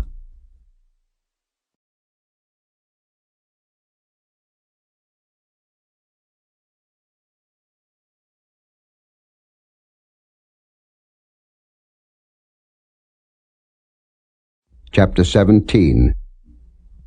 And all the congregation of the children of Israel journeyed from the wilderness of Sin after their journeys, according to the commandment of the Lord, and pitched in Rephidim, and there was no water for the people to drink. Wherefore the people did chide with Moses, and said, Give us water, that we may drink. And Moses said unto them, Why chide ye with me? Wherefore do ye tempt the Lord? And the people thirsted there for water, and the people murmured against Moses, and said, Wherefore is this that thou hast brought us up out of Egypt, to kill us and our children and our cattle with thirst? And Moses cried unto the Lord, saying, What shall I do unto this people? They be almost ready to stone me. And the Lord said unto Moses, Go on before the people, and take with thee of the elders of Israel, and thy rod wherewith thou smotest the river, take in thine hand, and go. Behold, I will stand before thee there upon the rock in Horeb, and thou shalt smite the rock, and there shall come water out of it, that the people may drink. And Moses did so in the sight of the elders of Israel. And he called the name of the place Massah and Meribah, because of the chiding of the children of Israel, and because they tempted the Lord, saying, Is the Lord among us or not? Then came Amalek, and fought with Israel in Rephidim. And Moses said unto Joshua, Choose us out men, and go out, fight with Amalek. Tomorrow I will stand on the top of the hill with the rod of God in mine hand. So Joshua did as Moses had said to him, and fought with Amalek. And Moses, Aaron, and Hur went up to the top of the hill. And it came to pass, when Moses held up his hand, that Israel prevailed, and when he let down his hand, Amalek prevailed. But Moses' hands were heavy, and they took a stone, and put it under him, and he sat thereon, and Aaron and Hur stayed up his hands, the one on the one side, and the other on the other side, and his hands were steady until the going down of the sun. And Joshua discomfited Amalek and his people with the edge of the sword. And the Lord said unto Moses, Write this for a memorial in a book, and rehearse it in the ears of Joshua, for I will utterly put out the remembrance of Amalek from under heaven. And Moses built an altar, and called the name of it Jehovah Nissi. For he said, Because the Lord hath sworn that the Lord will have war with Amalek from generation to generation.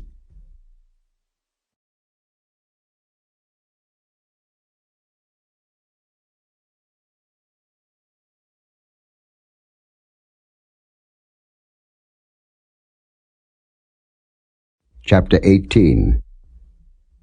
When Jethro, the priest of Midian, Moses' father-in-law, heard of all that God had done for Moses and for Israel his people, and that the Lord had brought Israel out of Egypt, then Jethro, Moses' father-in-law, took Zipporah, Moses' wife, after he had sent her back, and her 2 sons, of which the name of the one was Gershom, for he said, I have been an alien in a strange land, and the name of the other was Eliezer, for the God of my father, said he, was mine help, and delivered me from the sword of Pharaoh. And Jethro, Moses' father-in-law, came with his sons and his wife unto Moses into the wilderness, where he encamped at the mount of God. And he said unto Moses, I, thy father-in-law Jethro, am come unto thee, and thy wife, and her 2 sons with her. And Moses went out to meet his father-in-law, and did obeisance, and kissed him, and they asked each other of their welfare, and they came into the tent. And Moses told his father-in-law all that the Lord had done unto Pharaoh and to the Egyptians for Israel's sake, and all the travail that had come upon them by the way, and how the Lord delivered them. And Jethro rejoiced for all the goodness which the Lord had done to Israel, whom he had delivered out of the hand of the Egyptians. And Jethro said, Blessed be the Lord, who hath delivered you out of the hand of the Egyptians, and out of the hand of Pharaoh, who hath delivered the people from under the hand of the Egyptians. Now I know that the Lord is greater than all gods, for in the thing wherein they dealt proudly he was above them. And Jethro, Moses' father-in-law, took a burnt offering and sacrifices for God. And Aaron came, and all the elders of Israel, to eat bread with Moses' father-in-law before God. And it came to pass on the morrow that Moses sat to judge the people, and the people stood by Moses from the morning unto the evening. And when Moses' father-in-law saw all that he did to the people, he said, What is this thing that thou doest to the people? Why sittest thou thyself alone, and all the people stand by thee from morning unto even? And Moses said unto his father-in-law, Because the people come unto me to inquire of God. When they have a matter, they come unto me, and I judge between one and another, and I do make them know the statutes of God and his laws. And Moses' father-in-law said unto him, The thing that thou doest is not good. Thou wilt surely wear away, both thou and this people that is with thee, for this thing is too heavy for thee. Thou art not able to perform it thyself alone. Hearken now unto my voice. I will give thee counsel, and God shall be with thee. Be thou for the people too Godward, that thou mayest bring the causes unto God. And thou shalt teach them ordinances and laws, and shalt show them the way wherein they must walk, and the work that they must do. Moreover, thou shalt provide out of all the people able men, such as fear God, men of truth, hating covetousness, and place such over them to be rulers of thousands, and rulers of hundreds, rulers of 50s, and rulers of 10s. And let them judge the people at all seasons. And it shall be that every great matter they shall bring unto thee, but every small matter they shall judge. So shall it be easier for thyself, and they shall bear the burden with thee. If thou shalt do this thing, and God command thee so, then thou shalt be able to endure, and all this people shall also go to their place in peace. So Moses hearkened to the voice of his father-in-law, and did all that he had said. And Moses chose able men out of all Israel, and made them heads over the people, rulers of thousands, rulers of hundreds, rulers of 50s, and rulers of 10s. And they judged the people at all seasons. The hard causes they brought unto Moses, but every small matter they judged themselves. And Moses let his father-in-law depart, and he went his way into his own land.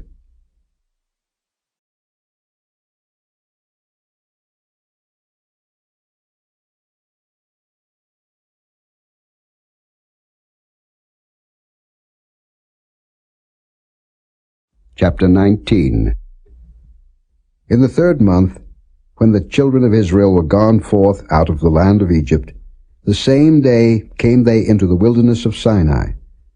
For they were departed from Rephidim, and were come to the desert of Sinai, and had pitched in the wilderness, and there Israel camped before the mount.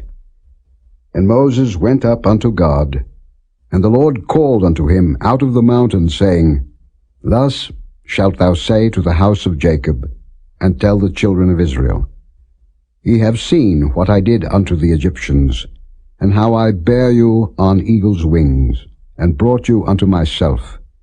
Now therefore, if ye will obey my voice indeed, and keep my covenant, then ye shall be a peculiar treasure unto me above all people, for all the earth is mine. And ye shall be unto me a kingdom of priests, and an holy nation. These are the words which thou shalt speak unto the children of Israel. And Moses came and called for the elders of the people, and laid before their faces all these words which the Lord commanded him.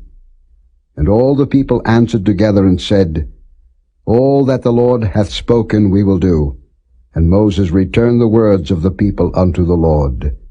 And the Lord said unto Moses, Lo, I come unto thee in a thick cloud, that the people may hear when I speak with thee, and believe thee forever. And Moses told the words of the people unto the Lord. And the Lord said unto Moses, Go unto the people, and sanctify them today and tomorrow, and let them wash their clothes, and be ready against the third day. For the third day the Lord will come down in the sight of all the people upon Mount Sinai. And thou shalt set bounds unto the people round about, saying, Take heed to yourselves, that ye go not up into the mount, or touch the border of it. Whosoever toucheth the mount shall be surely put to death. There shall not an hand touch it, but he shall surely be stoned, or shot through. Whether it be beast or man, it shall not live. When the trumpet soundeth long, they shall come up to the mount. And Moses went down from the mount unto the people, and sanctified the people, and they washed their clothes. And he said unto the people, Be ready against the third day. Come not at your wives. And it came to pass on the third day in the morning, that there were thunders and lightnings, and a thick cloud upon the mount, and the voice of the trumpet exceeding loud, so that all the people that was in the camp trembled. And Moses brought forth the people out of the camp to meet with God, and they stood at the nether part of the mount. And Mount Sinai was altogether on a smoke, because the Lord descended upon it in fire, and the smoke thereof ascended as the smoke of a furnace, and the whole mount quaked greatly.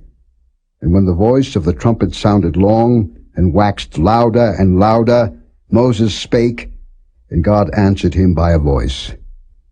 And the Lord came down upon Mount Sinai, on the top of the mount, and the Lord called Moses up to the top of the mount, and Moses went up.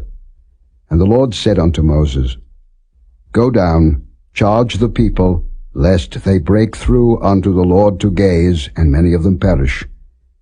And let the priests also, which come near to the Lord, sanctify themselves, lest the Lord break forth upon them. And Moses said unto the Lord, The people cannot come up to Mount Sinai, for thou chargest us, saying, Set bounds about the mount, and sanctify it. And the Lord said unto him, Away, get thee down, and thou shalt come up, thou and Aaron with thee. But let not the priests and the people break through to come up unto the Lord, lest he break forth upon them. So Moses went down unto the people, and spake unto them.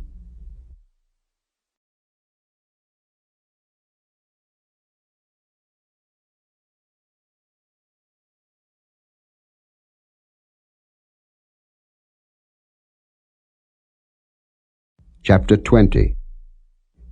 And God spake all these words, saying, I am the Lord thy God, which have brought thee out of the land of Egypt, out of the house of bondage. Thou shalt have no other gods before me. Thou shalt not make unto thee any graven image, or any likeness of anything that is in heaven above, or that is in the earth beneath, or that is in the water under the earth. Thou shalt not bow down thyself to them, nor serve them. For I, the Lord thy God, am a jealous God, visiting the iniquity of the fathers upon the children unto the third and fourth generation of them that hate me, and showing mercy unto thousands of them that love me, and keep my commandments. Thou shalt not take the name of the Lord thy God in vain, for the Lord will not hold him guiltless that taketh his name in vain. Remember the Sabbath day to keep it holy. 6 days shalt thou labor, and do all thy work. But the 7th day is the Sabbath of the Lord thy God.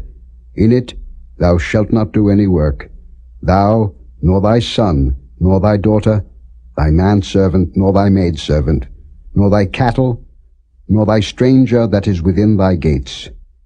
For in 6 days the Lord made heaven and earth, the sea, and all that in them is, and rested the 7th day. Wherefore the Lord blessed the Sabbath day, and hallowed it. Honor thy father and thy mother, that thy days may be long upon the land which the Lord thy God giveth thee. Thou shalt not kill. Thou shalt not commit adultery. Thou shalt not steal. Thou shalt not bear false witness against thy neighbor. Thou shalt not covet thy neighbor's house. Thou shalt not covet thy neighbor's wife, nor his manservant, nor his maidservant, nor his ox, nor his ass, nor anything that is thy neighbor's. And all the people saw the thunderings, and the lightnings, and the noise of the trumpet, and the mountain smoking. And when the people saw it, they removed, and stood afar off. And they said unto Moses, Speak thou with us, and we will hear. But let not God speak with us, lest we die. And Moses said unto the people, Fear not, for God is come to prove you, and that his fear may be before your faces, that ye sin not. And the people stood afar off, and Moses drew near unto the thick darkness where God was. And the Lord said unto Moses, Thus thou shalt say unto the children of Israel, Ye have seen that I have talked with you from heaven. Ye shall not make with me gods of silver, neither shall ye make unto you gods of gold. An altar of earth thou shalt make unto me, and shalt sacrifice thereon thy burnt offerings, and thy peace offerings, thy sheep and thine oxen.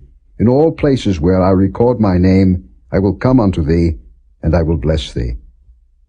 And if thou wilt make me an altar of stone, thou shalt not build it of hewn stone, for if thou lift up thy tool upon it, thou hast polluted it. Neither shalt thou go up by steps unto mine altar, that thy nakedness be not discovered thereon.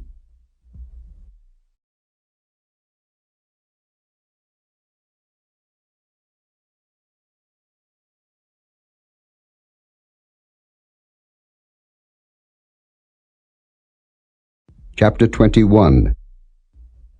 Now these are the judgments which thou shalt set before them.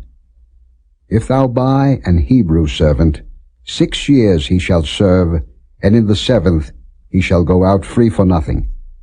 If he came in by himself, he shall go out by himself. If he were married, then his wife shall go out with him. If his master have given him a wife, and she have borne him sons or daughters, the wife and her children shall be her master's, and he shall go out by himself. And if the servant shall plainly say, I love my master, my wife, and my children, I will not go out free, then his master shall bring him unto the judges. He shall also bring him to the door, or unto the door post, and his master shall bore his ear through with an awl, and he shall serve him forever. And if a man sell his daughter to be a maidservant, she shall not go out as the men servants do. If she please not her master, who hath betrothed her to himself, then shall he let her be redeemed. To sell her unto a strange nation he shall have no power, seeing he hath dealt deceitfully with her. And if he have betrothed her unto his son, he shall deal with her after the manner of daughters. If he take him another wife, her food, her raiment, and her duty of marriage shall he not diminish. And if he do not these 3 unto her, then shall she go out free without money.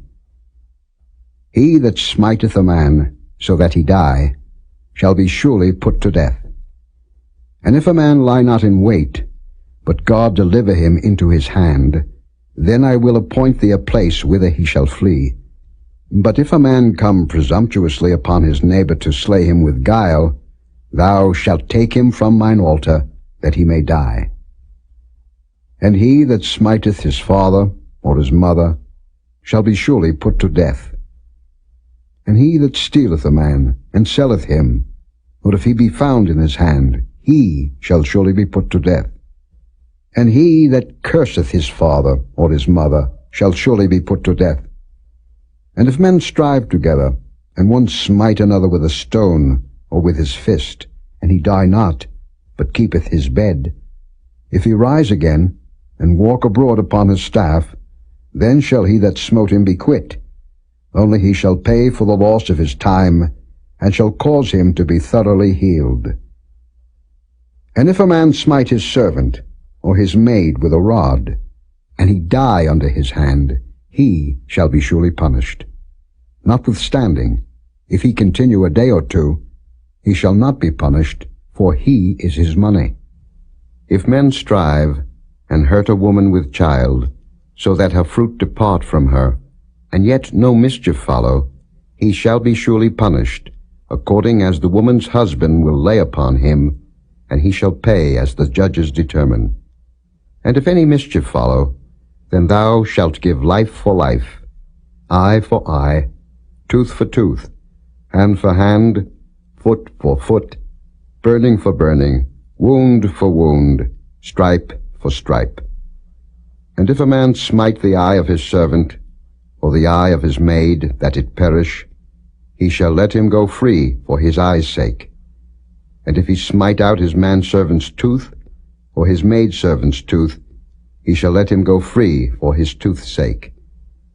If an ox gore a man or a woman, that they die, then the ox shall be surely stoned, and his flesh shall not be eaten, but the owner of the ox shall be quit.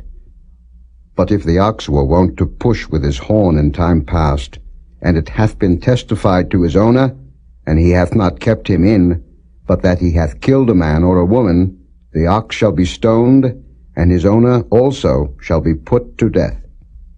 If there be laid on him a sum of money, then he shall give for the ransom of his life whatsoever is laid upon him.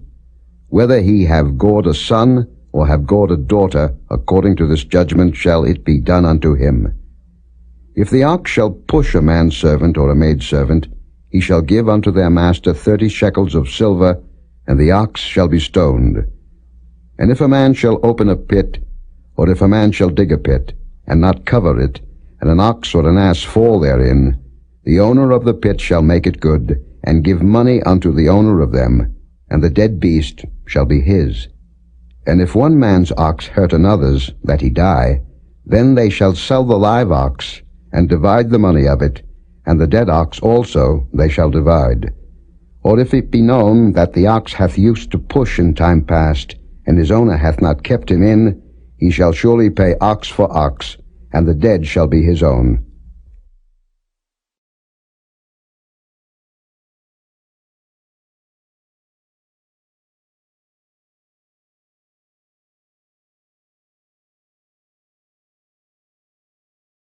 Chapter 22.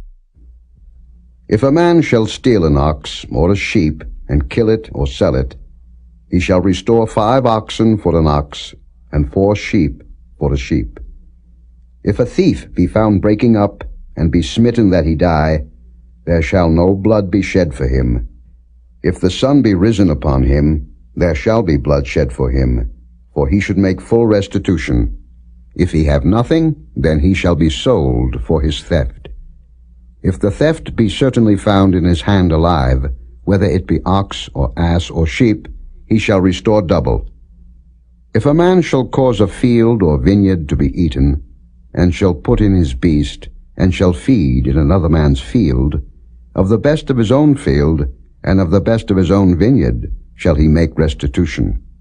If fire break out, and catch in thorns, so that the stacks of corn, or the standing corn, or the field be consumed therewith, he that kindled the fire shall surely make restitution. If a man shall deliver unto his neighbor money or stuff to keep, and it be stolen out of the man's house, if the thief be found, let him pay double. If the thief be not found, then the master of the house shall be brought unto the judges, to see whether he have put his hand unto his neighbor's goods. For all manner of trespass, whether it be for ox, for ass, for sheep, for raiment, or for any manner of lost thing, which another challengeth to be his, the cause of both parties shall come before the judges, and whom the judges shall condemn, he shall pay double unto his neighbor. If a man deliver unto his neighbor an ass, or an ox, or a sheep, or any beast to keep, and it die, or be hurt, or driven away, no man seeing it, then shall an oath of the Lord be between them both, that he hath not put his hand unto his neighbor's goods, and the owner of it shall accept thereof, and he shall not make it good. And if it be stolen from him, he shall make restitution unto the owner thereof. If it be torn in pieces, then let him bring it for witness, and he shall not make good that which was torn. And if a man borrow aught of his neighbor, and it be hurt or die, the owner thereof being not with it, he shall surely make it good. But if the owner thereof be with it, he shall not make it good. If it be an hired thing, it came for his hire. And if a man entice a maid that is not betrothed, and lie with her, he shall surely endow her to be his wife. If her father utterly refuse to give her unto him, he shall pay money according to the dowry of virgins. Thou shalt not suffer a witch to live. Whosoever lieth with a beast shall surely be put to death. He that sacrificeth unto any god, save unto the Lord only, he shall be utterly destroyed. Thou shalt neither vex a stranger, nor oppress him, for ye were strangers in the land of Egypt. Ye shall not afflict any widow or fatherless child. If thou afflict them in any wise, and they cry at all unto me, I will surely hear their cry, and my wrath shall wax hot, and I will kill you with the sword, and your wives shall be widows, and your children fatherless. If thou lend money to any of my people that is poor by thee, thou shalt not be to him as an usurer, neither shalt thou lay upon him usury. If thou at all take thy neighbor's raiment to pledge, thou shalt deliver it unto him by that the sun goeth down. For that is his covering only, it is his raiment for his skin, wherein shall he sleep? And it shall come to pass, when he crieth unto me, that I will hear, for I am gracious. Thou shalt not revile the gods, nor curse the ruler of thy people. Thou shalt not delay to offer the first of thy ripe fruits, and of thy liquors, the firstborn of thy sons shalt thou give unto me. Likewise shalt thou do with thine oxen, and with thy sheep. 7 days it shall be with his dam. On the 8th day thou shalt give it me. And ye shall be holy men unto me. Neither shall ye eat any flesh that is torn of beasts in the field. Ye shall cast it to the dogs.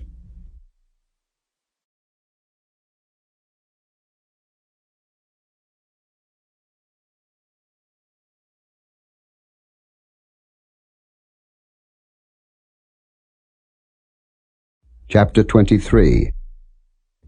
Thou shalt not raise a false report. Put not thine hand with the wicked to be an unrighteous witness. Thou shalt not follow a multitude to do evil. Neither shalt thou speak in a cause to decline after many to wrest judgment. Neither shalt thou countenance a poor man in his cause. If thou meet thine enemy's ox or his ass going astray, thou shalt surely bring it back to him again. If thou see the ass of him that hateth thee lying under his burden, and wouldest forbear to help him, thou shalt surely help with him. Thou shalt not wrest the judgment of thy poor in his cause. Keep thee far from a false matter, and the innocent and righteous slay thou not, for I will not justify the wicked. And thou shalt take no gift, for the gift blindeth the wise, and perverteth the words of the righteous. Also, thou shalt not oppress a stranger, for ye know the heart of a stranger, seeing ye were strangers in the land of Egypt. In 6 years thou shalt sow thy land, and shalt gather in the fruits thereof. But the 7th year thou shalt let it rest and lie still, that the poor of thy people may eat. And what they leave the beasts of the field shall eat. In like manner thou shalt deal with thy vineyard and with thy oliveyard. 6 days thou shalt do thy work, and on the 7th day thou shalt rest, that thine ox and thine ass may rest, and the son of thy handmaid and the stranger may be refreshed. And in all things that I have said unto you be circumspect, and make no mention of the name of other gods, neither let it be heard out of thy mouth. 3 times thou shalt keep a feast unto me in the year. Thou shalt keep the feast of unleavened bread. Thou shalt eat unleavened bread 7 days, as I commanded thee, in the time appointed of the month Abib. For in it thou camest out from Egypt, and none shall appear before me empty. And the feast of harvest, the first fruits of thy labors, which thou hast sown in the field, and the feast of ingathering, which is in the end of the year, when thou hast gathered in thy labors out of the field. 3 times in the year all thy males shall appear before the Lord God. Thou shalt not offer the blood of my sacrifice with leavened bread, neither shall the fat of my sacrifice remain until the morning. The first of the first fruits of thy land thou shalt bring into the house of the Lord thy God. Thou shalt not seethe a kid in his mother's milk. Behold, I send an angel before thee, to keep thee in the way, and to bring thee into the place which I have prepared. Beware of him, and obey his voice. Provoke him not, for he will not pardon your transgressions, for my name is in him. But if thou shalt indeed obey his voice, and do all that I speak, then I will be an enemy unto thine enemies, and an adversary unto thine adversaries. For mine angel shall go before thee, and bring thee in unto the Amorites, and the Hittites, and the Perizzites, and the Canaanites, and the Hivites, and the Jebusites, and I will cut them off. Thou shalt not bow down to their gods, nor serve them, nor do after their works, but thou shalt utterly overthrow them, and quite break down their images. And ye shall serve the Lord your God, and he shall bless thy bread and thy water, and I will take sickness away from the midst of thee. There shall nothing cast their young, nor be barren in thy land. The number of thy days I will fulfill. I will send my fear before thee, and will destroy all the people to whom thou shalt come, and I will make all thine enemies turn their backs unto thee. And I will send hornets before thee, which shall drive out the Hivite, the Canaanite, and the Hittite from before thee. I will not drive them out from before thee in 1 year, lest the land become desolate, and the beast of the field multiply against thee. By little and little I will drive them out from before thee, until thou be increased, and inherit the land. And I will set thy bounds from the Red Sea even unto the sea of the Philistines, and from the desert unto the river. For I will deliver the inhabitants of the land into your hand, and thou shalt drive them out before thee. Thou shalt make no covenant with them, nor with their gods. They shall not dwell in thy land, lest they make thee sin against me. For if thou serve their gods, it will surely be a snare unto thee.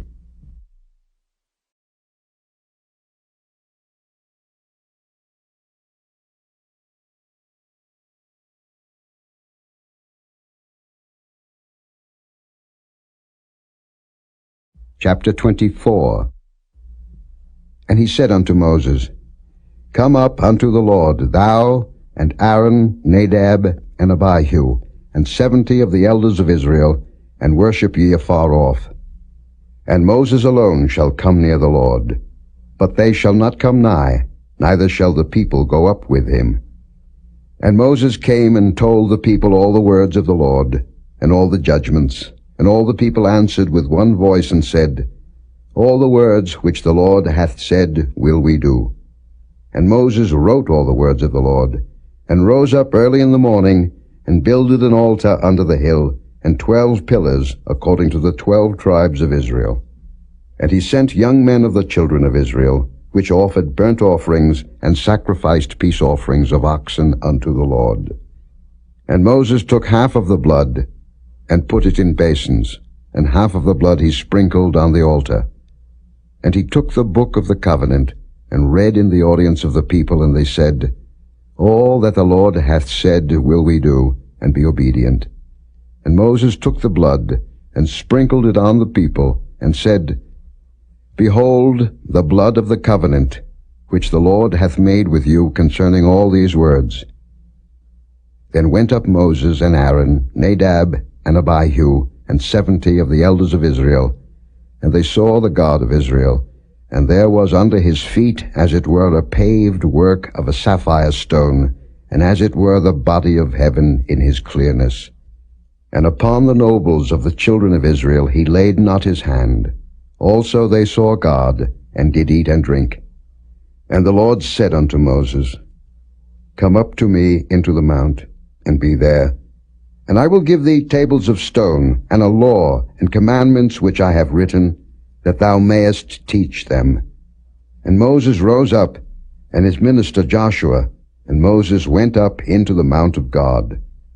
And he said unto the elders, Tarry ye here for us, until we come again unto you.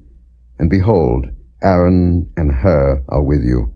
If any man have any matters to do, let him come unto them. And Moses went up into the mount, and a cloud covered the mount. And the glory of the Lord abode upon Mount Sinai, and the cloud covered it 6 days. And the 7th day he called unto Moses out of the midst of the cloud. And the sight of the glory of the Lord was like devouring fire on the top of the mount in the eyes of the children of Israel. And Moses went into the midst of the cloud, and gat him up into the mount, and Moses was in the mount 40 days and 40 nights.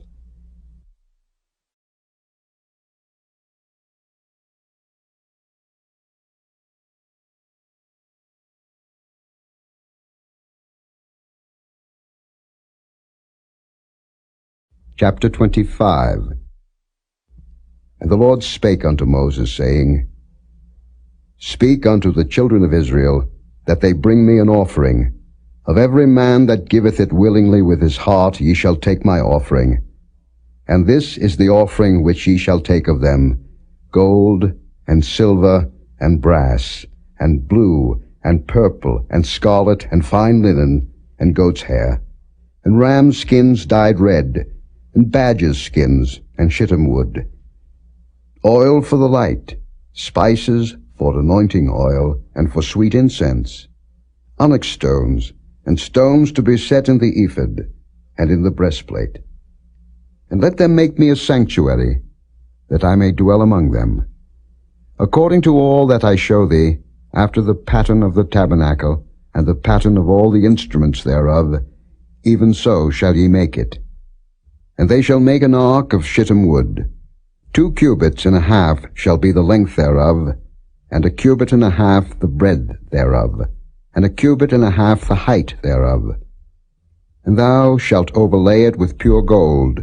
Within and without shalt thou overlay it, and shalt make upon it a crown of gold round about. And thou shalt cast 4 rings of gold for it, and put them in the 4 corners thereof. And 2 rings shall be in the one side of it, and 2 rings in the other side of it.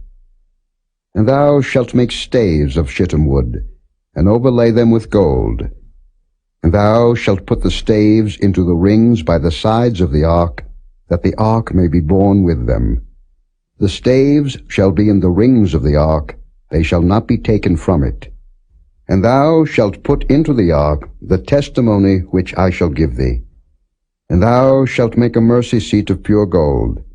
2 cubits and a half shall be the length thereof, and a cubit and a half the breadth thereof. And thou shalt make 2 cherubims of gold. Of beaten work shalt thou make them in the 2 ends of the mercy seat. And make 1 cherub on the one end, and the other cherub on the other end. Even of the mercy seat shall ye make the cherubims on the 2 ends thereof. And the cherubims shall stretch forth their wings on high, covering the mercy seat with their wings, and their faces shall look one to another. Toward the mercy seat shall the faces of the cherubims be. And thou shalt put the mercy seat above upon the ark, and in the ark thou shalt put the testimony that I shall give thee. And there I will meet with thee, and I will commune with thee from above the mercy seat, from between the two cherubims which are upon the ark of the testimony, of all things which I will give thee in commandment unto the children of Israel. Thou shalt also make a table of shittim wood. 2 cubits shall be the length thereof, and a cubit the breadth thereof, and a cubit and a half the height thereof. And thou shalt overlay it with pure gold, and make thereto a crown of gold round about. And thou shalt make unto it a border of an handbreadth round about, and thou shalt make a golden crown to the border thereof round about. And thou shalt make for it 4 rings of gold, and put the rings in the 4 corners that are on the 4 feet thereof. Over against the border shall the rings be for places of the staves to bear the table. And thou shalt make the staves of shittim wood, and overlay them with gold, that the table may be borne with them. And thou shalt make the dishes thereof, and spoons thereof, and covers thereof, and bowls thereof, to cover withal. Of pure gold shalt thou make them. And thou shalt set upon the table showbread before me alway. And thou shalt make a candlestick of pure gold. Of beaten work shall the candlestick be made. His shaft, and his branches, his bowls, his knops, and his flowers shall be of the same.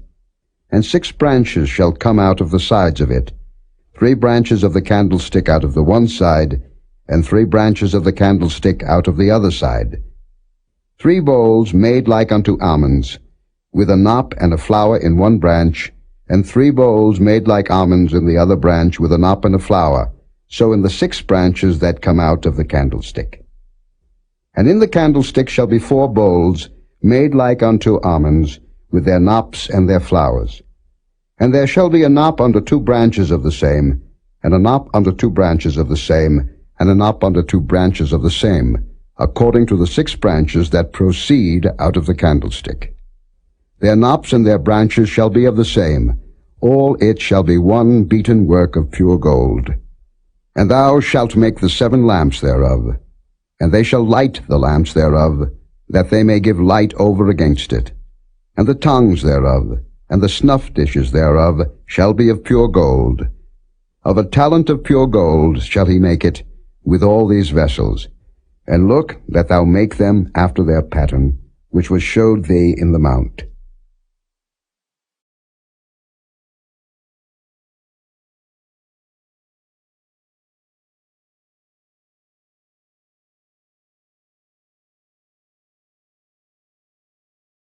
Chapter 26.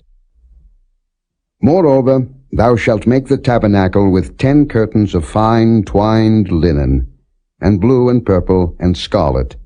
With cherubims of cunning work shalt thou make them.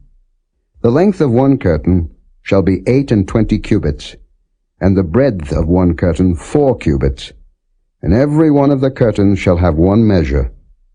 The 5 curtains shall be coupled together one to another, and other 5 curtains shall be coupled one to another.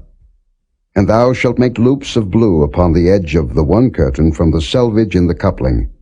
And likewise shalt thou make in the uttermost edge of another curtain in the coupling of the second. 50 loops shalt thou make in the one curtain, and 50 loops shalt thou make in the edge of the curtain that is in the coupling of the second, that the loops may take hold one of another. And thou shalt make 50 taches of gold, and couple the curtains together with the taches, and it shall be one tabernacle. And thou shalt make curtains of goat's hair to be a covering upon the tabernacle. 11 curtains shalt thou make. The length of one curtain shall be 30 cubits, and the breadth of one curtain 4 cubits. And the 11 curtains shall be all of one measure. And thou shalt couple 5 curtains by themselves, and 6 curtains by themselves, and shalt double the 6th curtain in the forefront of the tabernacle. And thou shalt make 50 loops on the edge of the one curtain that is outmost in the coupling, and 50 loops in the edge of the curtain which coupleth the second. And thou shalt make 50 taches of brass, and put the taches into the loops, and couple the tent together, that it may be one.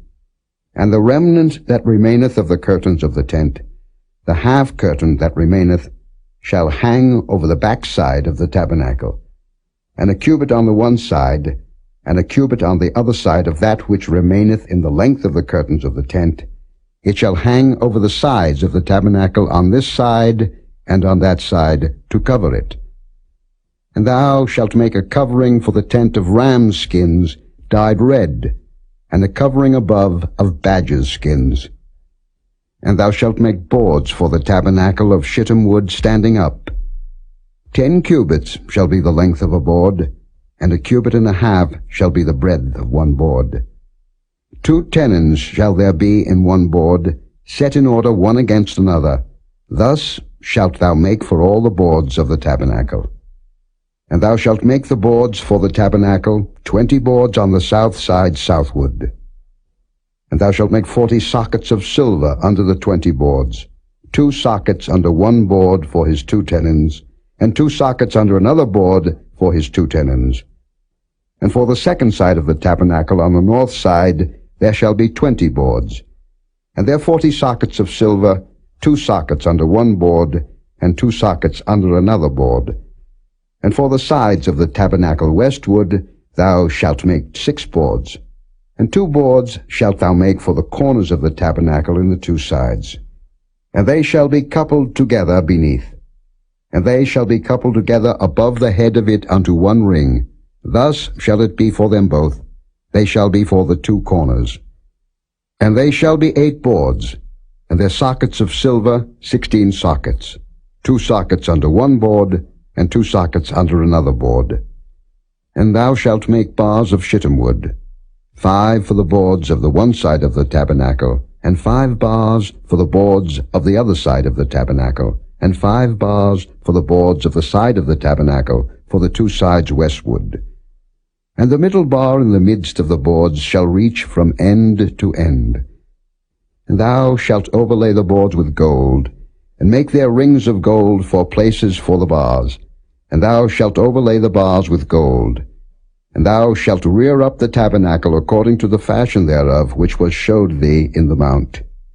And thou shalt make a veil of blue, and purple, and scarlet, and fine twined linen of cunning work. With cherubims shall it be made. And thou shalt hang it upon 4 pillars of shittim wood overlaid with gold. Their hooks shall be of gold upon the 4 sockets of silver. And thou shalt hang up the veil under the taches, that thou mayest bring in thither within the veil the ark of the testimony. And the veil shall divide unto you between the holy place and the most holy. And thou shalt put the mercy seat upon the ark of the testimony in the most holy place. And thou shalt set the table without the veil, and the candlestick over against the table on the side of the tabernacle toward the south. And thou shalt put the table on the north side. And thou shalt make an hanging for the door of the tent, of blue, and purple, and scarlet, and fine twined linen, wrought with needlework. And thou shalt make for the hanging 5 pillars of shittim wood, and overlay them with gold, and their hooks shall be of gold, and thou shalt cast 5 sockets of brass for them.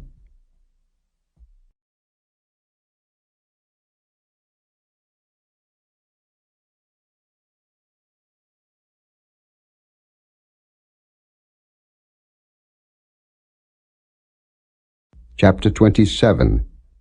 And thou shalt make an altar of shittim wood, 5 cubits long, and 5 cubits broad. The altar shall be foursquare, and the height thereof shall be 3 cubits. And thou shalt make the horns of it upon the 4 corners thereof.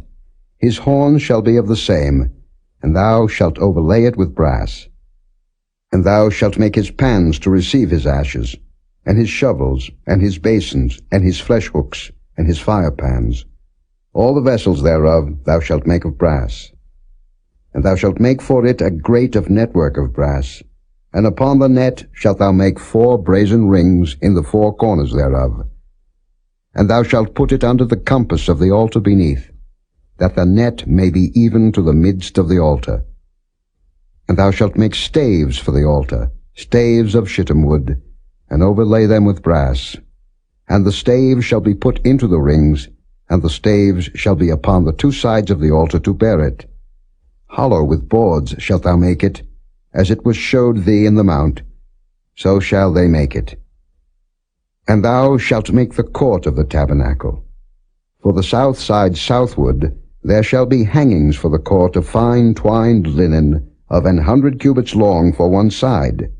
And the 20 pillars thereof, and their 20 sockets shall be of brass. The hooks of the pillars and their fillets shall be of silver.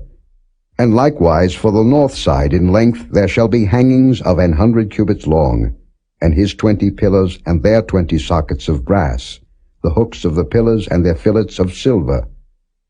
And for the breadth of the court on the west side shall be hangings of 50 cubits, their pillars 10, and their sockets 10. And the breadth of the court on the east side eastward shall be 50 cubits.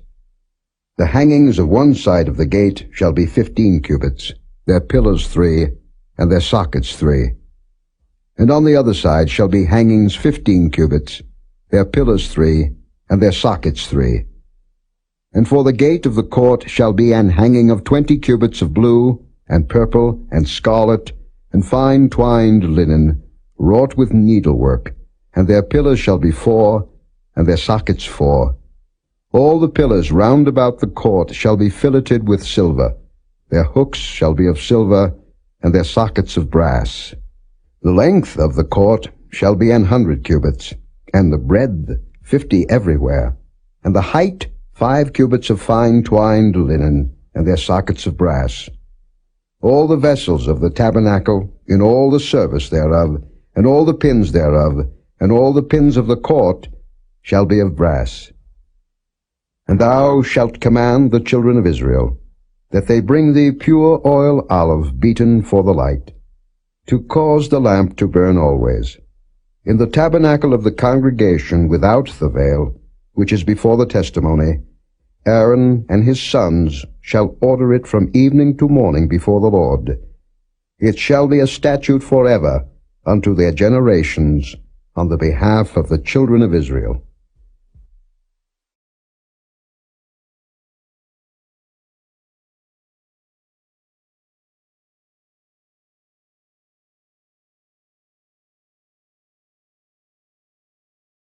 Chapter 28. And take thou unto thee Aaron thy brother, and his sons with him, from among the children of Israel, that he may minister unto me in the priest's office, even Aaron, Nadab, and Abihu, Eleazar and Ithamar, Aaron's sons. And thou shalt make holy garments for Aaron thy brother, for glory and for beauty. And thou shalt speak unto all that are wise-hearted, whom I have filled with the spirit of wisdom, that they may make Aaron's garments to consecrate him, that he may minister unto me in the priest's office.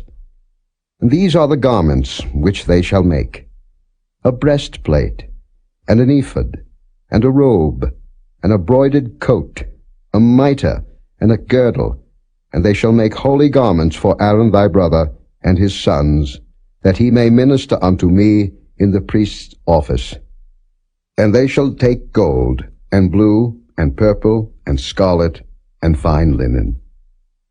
And they shall make the ephod of gold, of blue, and of purple, of scarlet, and fine twined linen with cunning work. It shall have the 2 shoulder pieces thereof, joined at the 2 edges thereof, and so it shall be joined together.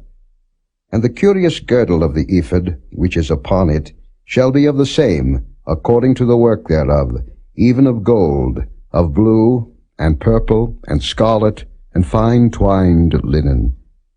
And thou shalt take 2 onyx stones, and grave on them the names of the children of Israel, 6 of their names on one stone, and the other 6 names of the rest on the other stone, according to their birth.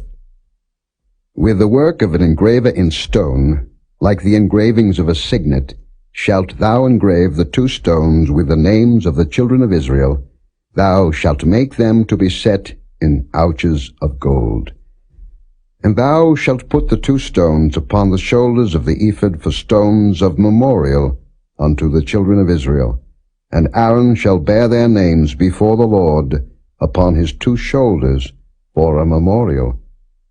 And thou shalt make ouches of gold, and 2 chains of pure gold at the ends.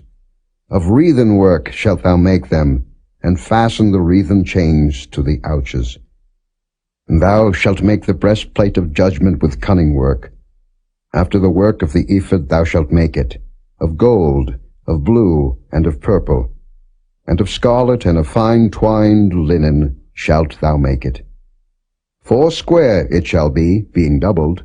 A span shall be the length thereof, and a span shall be the breadth thereof.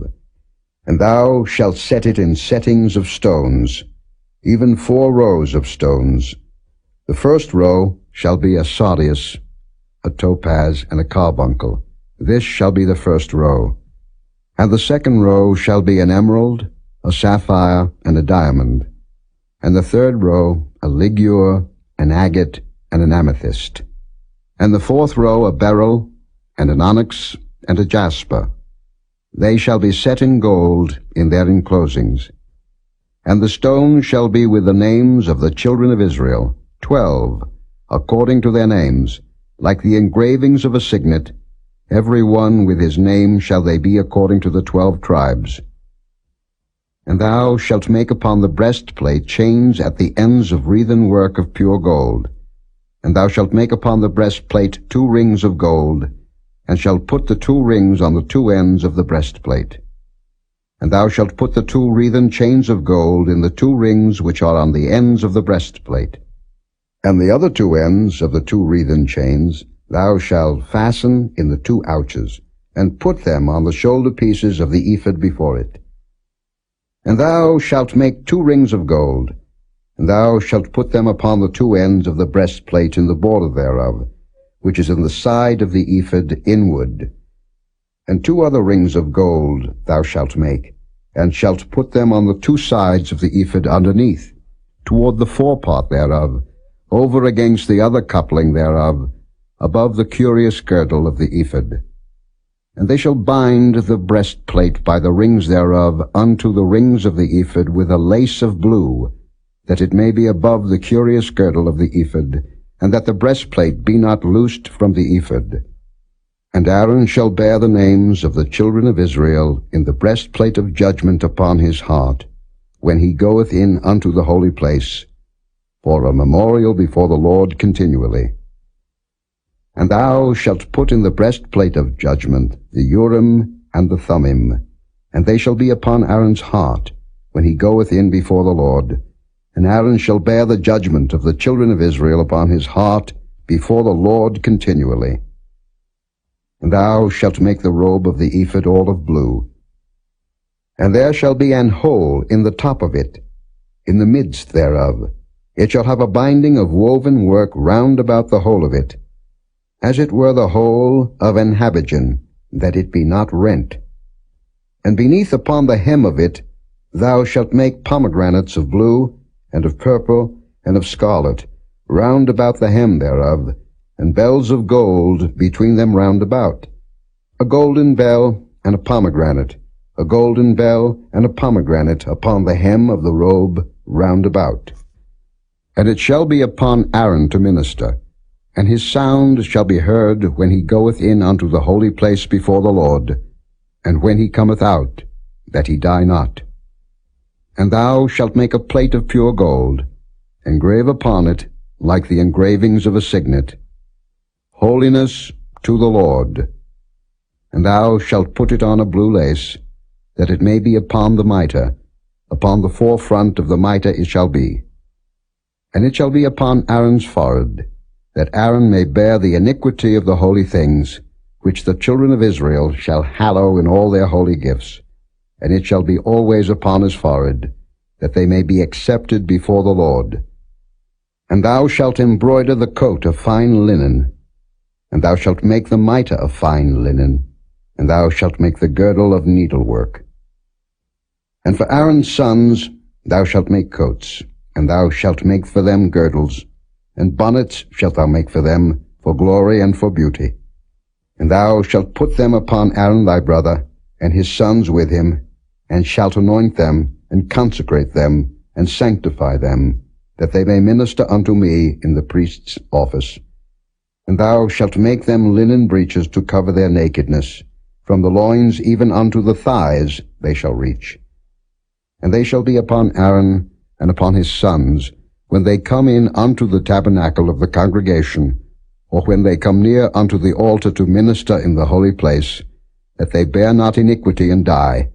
It shall be a statute forever unto him and his seed after him.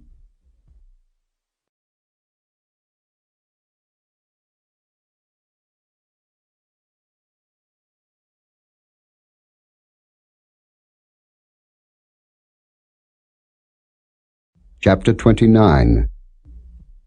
And this is the thing that thou shalt do unto them to hallow them, to minister unto me in the priest's office. Take 1 young bullock, and 2 rams without blemish, and unleavened bread, and cakes unleavened, tempered with oil, and wafers unleavened, anointed with oil, of wheaten flour shalt thou make them. And thou shalt put them into 1 basket, and bring them in the basket, with the bullock and the 2 rams. And Aaron and his sons thou shalt bring unto the door of the tabernacle of the congregation, and shalt wash them with water.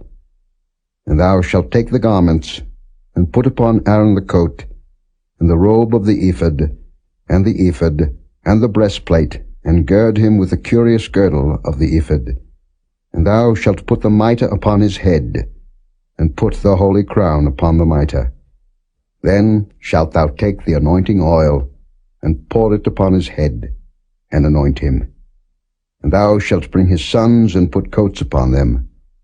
And thou shalt gird them with girdles, Aaron and his sons, and put the bonnets on them, and the priest's office shall be theirs for a perpetual statute. And thou shalt consecrate Aaron and his sons. And thou shalt cause a bullock to be brought before the tabernacle of the congregation, and Aaron and his sons shall put their hands upon the head of the bullock. And thou shalt kill the bullock before the Lord, by the door of the tabernacle of the congregation. And thou shalt take of the blood of the bullock, and put it upon the horns of the altar with thy finger, and pour all the blood beside the bottom of the altar. And thou shalt take all the fat that covereth the inwards, and the caul that is above the liver, and the 2 kidneys, and the fat that is upon them, and burn them upon the altar. But the flesh of the bullock, and his skin, and his dung, shalt thou burn with fire without the camp. It is a sin offering. Thou shalt also take 1 ram, and Aaron and his sons shall put their hands upon the head of the ram. And thou shalt slay the ram, and thou shalt take his blood, and sprinkle it round about upon the altar. And thou shalt cut the ram in pieces, and wash the inwards of him, and his legs, and put them unto his pieces, and unto his head. And thou shalt burn the whole ram upon the altar. It is a burnt offering unto the Lord. It is a sweet savour, an offering made by fire unto the Lord. And thou shalt take the other ram, and Aaron and his sons shall put their hands upon the head of the ram. Then shalt thou kill the ram, and take of his blood, and put it upon the tip of the right ear of Aaron, and upon the tip of the right ear of his sons, and upon the thumb of their right hand, and upon the great toe of their right foot, and sprinkle the blood upon the altar round about. And thou shalt take of the blood that is upon the altar, and of the anointing oil, and sprinkle it upon Aaron, and upon his garments, and upon his sons, and upon the garments of his sons with him, and he shall be hallowed, and his garments, and his sons' garments with him. Also thou shalt take of the ram the fat and the rump, and the fat that covereth the inwards, and the caul above the liver, and the 2 kidneys, and the fat that is upon them, and the right shoulder, for it is a ram of consecration, and 1 loaf of bread, and 1 cake of oiled bread, and 1 wafer out of the basket of the unleavened bread that is before the Lord. And thou shalt put all in the hands of Aaron, and in the hands of his sons, and shalt wave them for a wave offering before the Lord. And thou shalt receive them of their hands, and burn them upon the altar for a burnt offering, for a sweet savour before the Lord. It is an offering made by fire unto the Lord. And thou shalt take the breast of the ram of Aaron's consecration, and wave it for a wave offering before the Lord, and it shall be thy part. And thou shalt sanctify the breast of the wave offering, and the shoulder of the heave offering, which is waved, and which is heaved up, of the ram of the consecration, even of that which is for Aaron, and of that which is for his sons. And it shall be Aaron's and his sons by a statute forever from the children of Israel. For it is an heave offering, and it shall be an heave offering from the children of Israel of the sacrifice of their peace offerings, even their heave offering unto the Lord. And the holy garments of Aaron shall be his sons after him, to be anointed therein, and to be consecrated in them. And that son that is priest in his stead shall put them on 7 days, when he cometh into the tabernacle of the congregation to minister in the holy place. And thou shalt take the ram of the consecration, and seethe his flesh in the holy place. And Aaron and his sons shall eat the flesh of the ram, and the bread that is in the basket, by the door of the tabernacle of the congregation. And they shall eat those things wherewith the atonement was made, to consecrate and to sanctify them, but a stranger shall not eat thereof, because they are holy. And if aught of the flesh of the consecrations or of the bread remain unto the morning, then thou shalt burn the remainder with fire. It shall not be eaten, because it is holy. And thus shalt thou do unto Aaron and to his sons, according to all things which I have commanded thee. 7 days shalt thou consecrate them. And thou shalt offer every day a bullock for a sin offering for atonement, and thou shalt cleanse the altar when thou hast made an atonement for it, and thou shalt anoint it to sanctify it.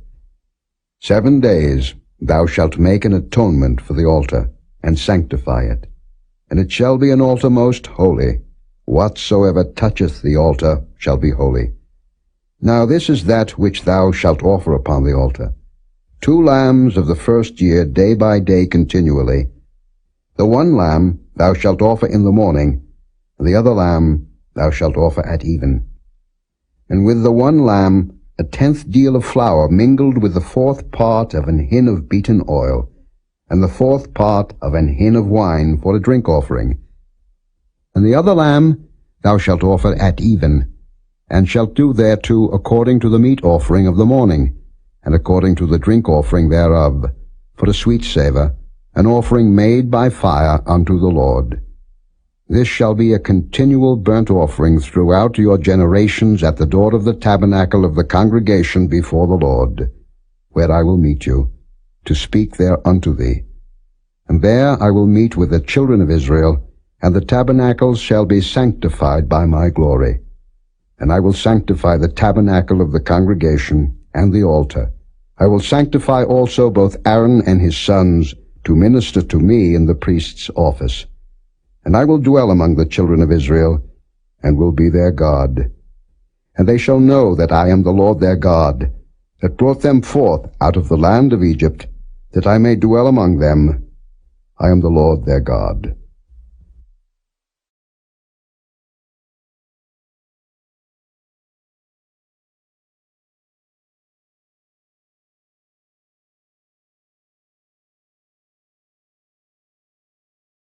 Chapter 30. And thou shalt make an altar to burn incense upon. Of shittim wood shalt thou make it. 1 cubit shall be the length thereof, and 1 cubit the breadth thereof.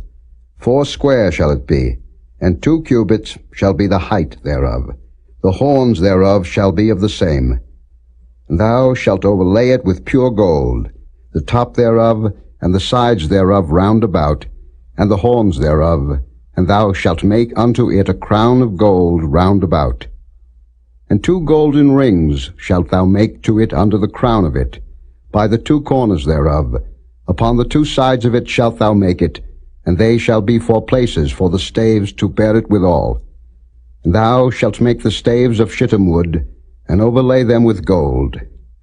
And thou shalt put it before the veil that is by the ark of the testimony, before the mercy seat that is over the testimony, where I will meet with thee. And Aaron shall burn thereon sweet incense every morning. When he dresseth the lamps, he shall burn incense upon it. And when Aaron lighteth the lamps at even, he shall burn incense upon it, a perpetual incense before the Lord throughout your generations.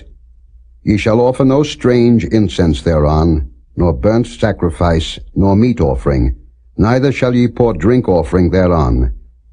And Aaron shall make an atonement upon the horns of it once in a year with the blood of the sin offering of atonements. Once in the year shall he make atonement upon it throughout your generations. It is most holy unto the Lord.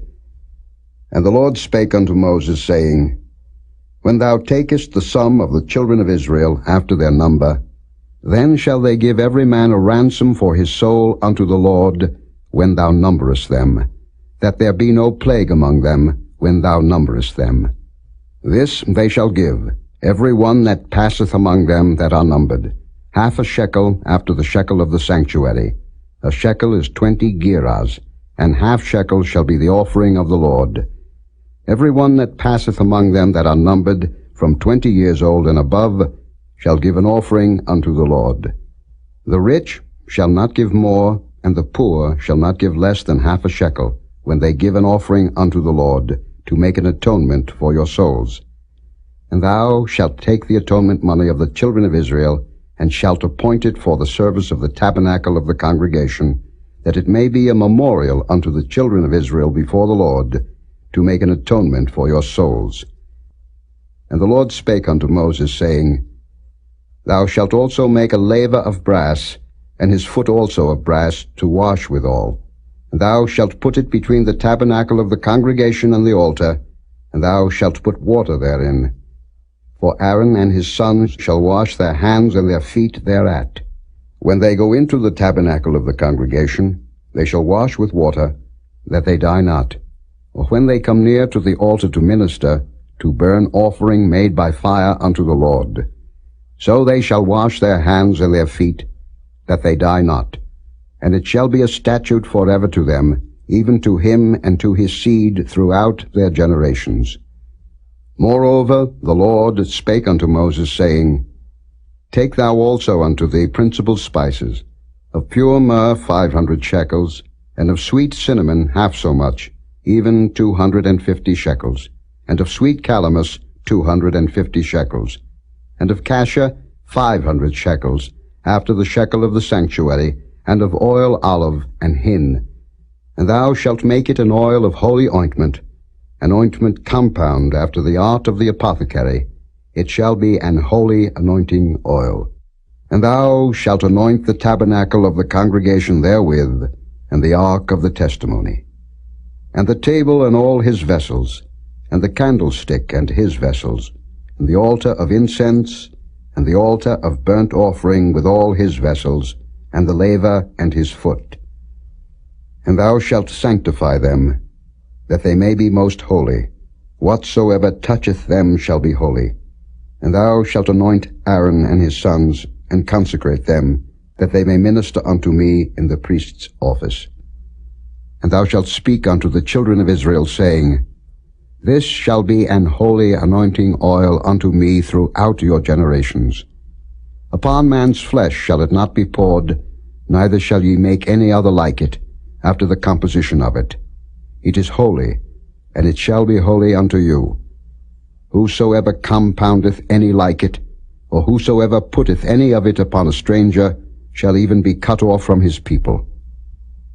And the Lord said unto Moses, Take unto thee sweet spices, stacte, and onycha, and galbanum, these sweet spices with pure frankincense, of each shall there be a like weight. And thou shalt make it a perfume, a confection after the art of the apothecary, tempered together, pure and holy.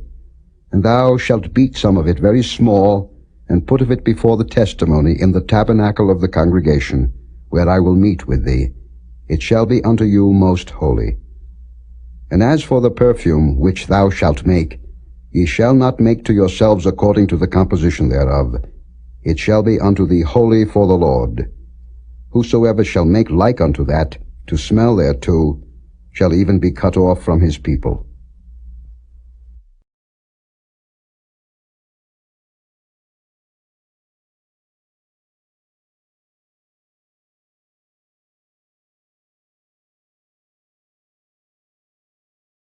Chapter 31. And the Lord spake unto Moses, saying, See, I have called by name Bezaleel, the son of Uri, the son of Hur, of the tribe of Judah. And I have filled him with the Spirit of God, in wisdom, and in understanding, and in knowledge, and in all manner of workmanship, to devise cunning works, to work in gold, and in silver, and in brass, and in cutting of stones, to set them, and in carving of timber, to work in all manner of workmanship. And I, behold, I have given with him Aholiab, the son of Ahisamach, of the tribe of Dan, and in the hearts of all that are wise-hearted I have put wisdom, that they may make all that I have commanded thee. The tabernacle of the congregation, and the ark of the testimony, and the mercy seat that is thereupon, and all the furniture of the tabernacle, and the table and his furniture, and the pure candlestick with all his furniture, and the altar of incense, and the altar of burnt offering with all his furniture, and the laver and his foot, and the cloths of service, and the holy garments for Aaron the priest, and the garments of his sons, to minister in the priest's office, and the anointing oil, and sweet incense for the holy place, according to all that I have commanded thee shall they do. And the Lord spake unto Moses, saying, Speak thou also unto the children of Israel, saying, Verily my Sabbaths ye shall keep, for it is a sign between me and you throughout your generations, that ye may know that I am the Lord that doth sanctify you. Ye shall keep the Sabbath therefore, for it is holy unto you. Every one that defileth it shall surely be put to death. For whosoever doeth any work therein, that soul shall be cut off from among his people. 6 days may work be done, but in the 7th is the Sabbath of rest, holy to the Lord. Whosoever doeth any work in the Sabbath day, he shall surely be put to death. Wherefore the children of Israel shall keep the Sabbath, to observe the Sabbath throughout their generations, for a perpetual covenant. It is a sign between me and the children of Israel forever. For in 6 days the Lord made heaven and earth, and on the 7th day he rested, and was refreshed. And he gave unto Moses, when he had made an end of communing with him upon Mount Sinai, 2 tables of testimony, tables of stone, written with the finger of God.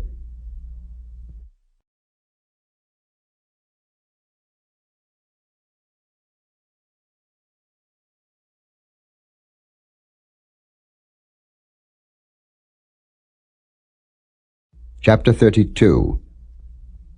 And when the people saw that Moses delayed to come down out of the mount, the people gathered themselves together unto Aaron, and said unto him, Up, make us gods, which shall go before us. For as for this Moses, the man that brought us up out of the land of Egypt, we wot not what is become of him. And Aaron said unto them, Break off the golden earrings, which are in the ears of your wives, of your sons, and of your daughters, and bring them unto me. And all the people brake off the golden earrings which were in their ears, and brought them unto Aaron. And he received them at their hand, and fashioned it with a graving tool, after he had made it a molten calf. And they said, These be thy gods, O Israel, which brought thee up out of the land of Egypt. And when Aaron saw it, he built an altar before it. And Aaron made proclamation and said, Tomorrow is a feast to the Lord. And they rose up early on the morrow, and offered burnt offerings, and brought peace offerings. And the people sat down to eat and to drink, and rose up to play. And the Lord said unto Moses, Go, get thee down, for thy people, which thou broughtest out of the land of Egypt, have corrupted themselves. They have turned aside quickly out of the way which I commanded them. They have made them a molten calf, and have worshipped it, and have sacrificed thereunto, and said, These be thy gods, O Israel, which have brought thee up out of the land of Egypt.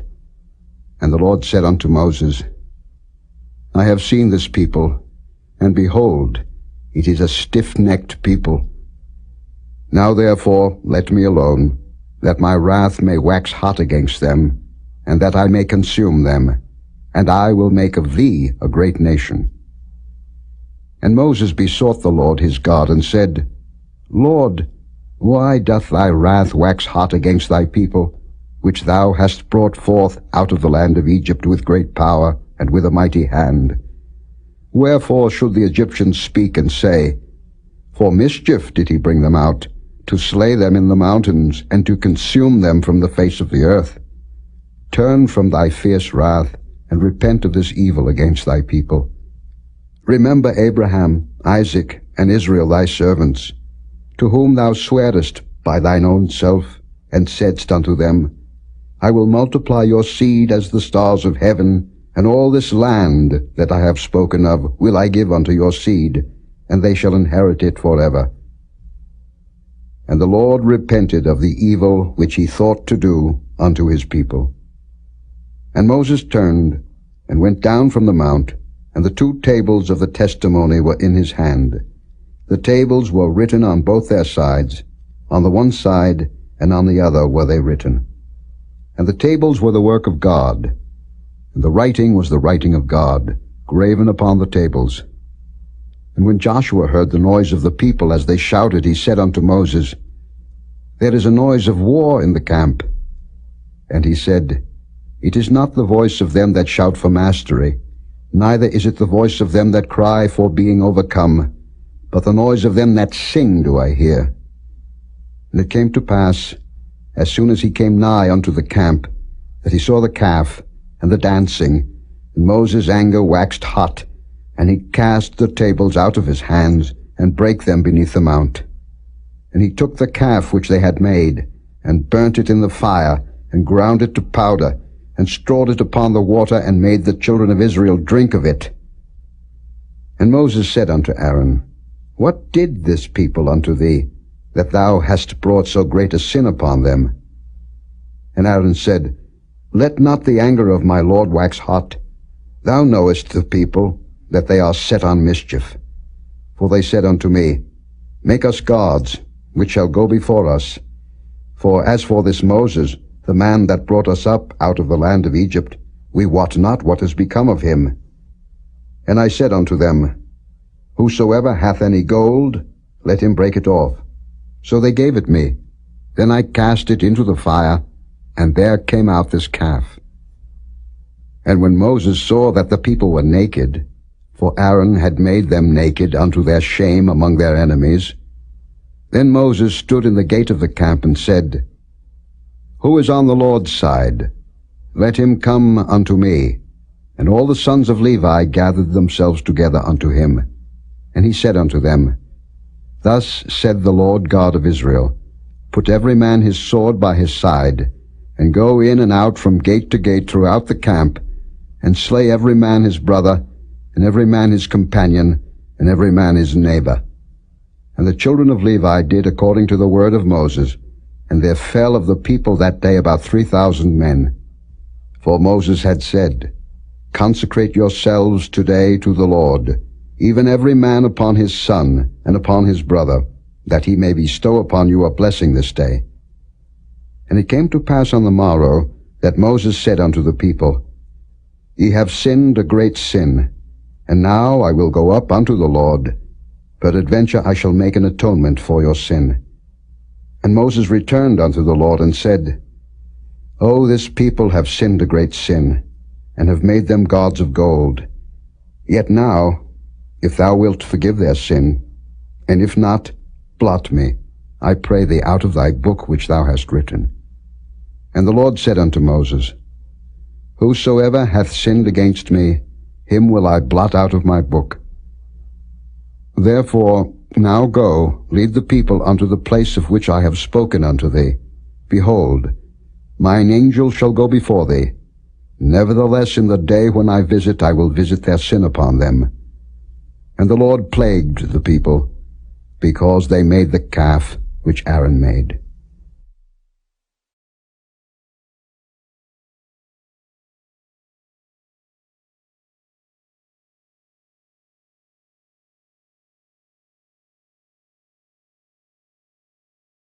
Chapter 33.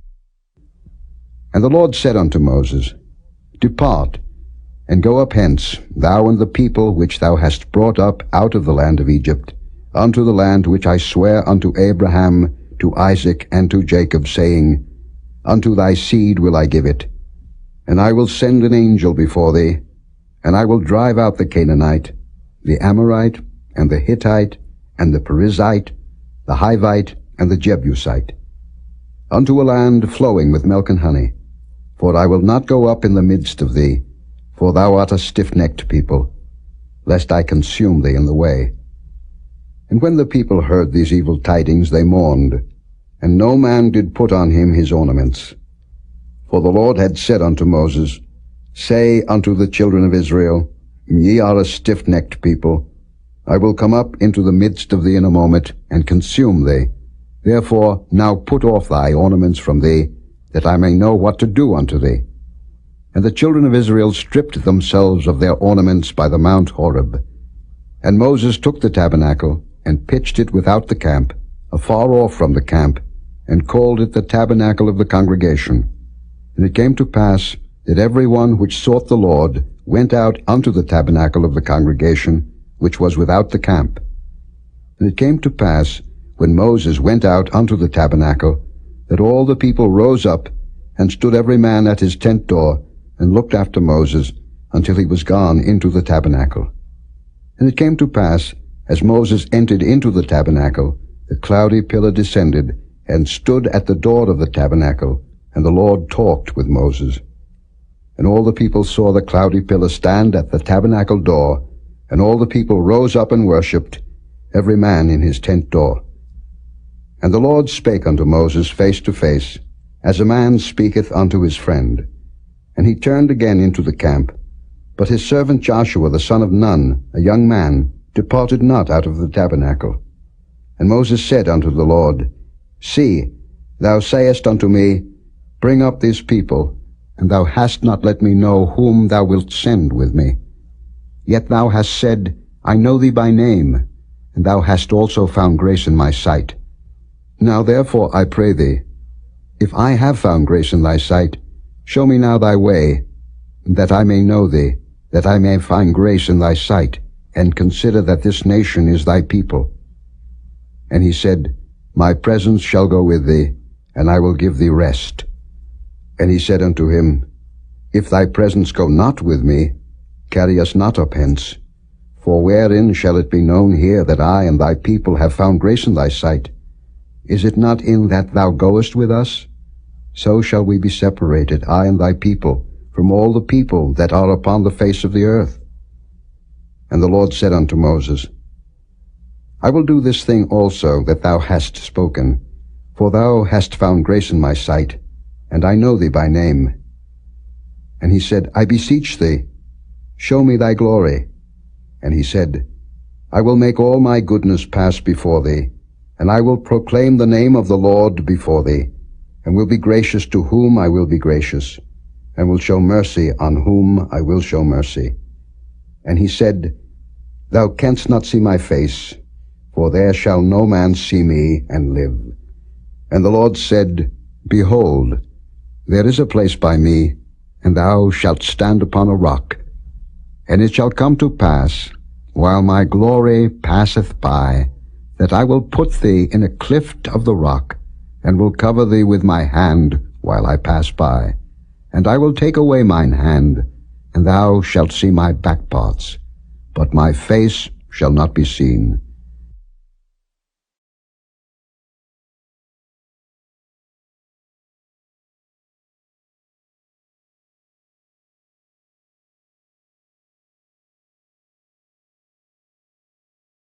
Chapter 34. And the Lord said unto Moses, Hew thee 2 tables of stone like unto the first, and I will write upon these tables the words that were in the first tables, which thou breakest. And be ready in the morning, and come up in the morning unto Mount Sinai, and present thyself there to me in the top of the mount. And no man shall come up with thee, neither let any man be seen throughout all the mount, neither let the flocks nor herds feed before that mount.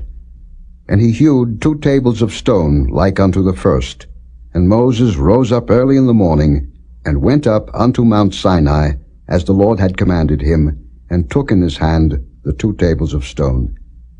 And the Lord descended in the cloud, and stood with him there, and proclaimed the name of the Lord. And the Lord passed by before him, and proclaimed, the Lord God, merciful and gracious, long-suffering, and abundant in goodness and truth, keeping mercy for thousands, forgiving iniquity and transgression and sin, and that will by no means clear the guilty, visiting the iniquity of the fathers upon the children, and upon the children's children, unto the 3rd and to the 4th generation. And Moses made haste, and bowed his head toward the earth, and worshipped.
God, for the Lord, whose name is jealous, is a jealous God.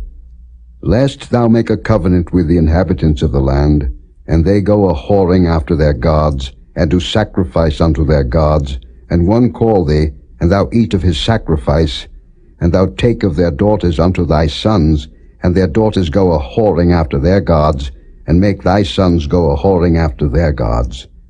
Thou shalt make thee no molten gods. The feast of unleavened bread shalt thou keep. 7 days thou shalt eat unleavened bread, as I commanded thee in the time of the month Abib. For in the month Abib thou camest out from Egypt. All that openeth the matrix is mine, and every firstling among thy cattle, whether ox or sheep, that is male. But the firstling of an ass thou shalt redeem with a lamb, and if thou redeem him not, then shalt thou break his neck. All the firstborn of thy sons thou shalt redeem, and none shall appear before me empty. 6 days thou shalt work, but on the 7th day thou shalt rest. In earing time and in harvest thou shalt rest. And thou shalt observe the feast of weeks, of the first fruits of wheat harvest, and the feast of ingathering at the year's end. Thrice in the year shall all your men children appear before the Lord God, the God of Israel. For I will cast out the nations before thee, and enlarge thy borders.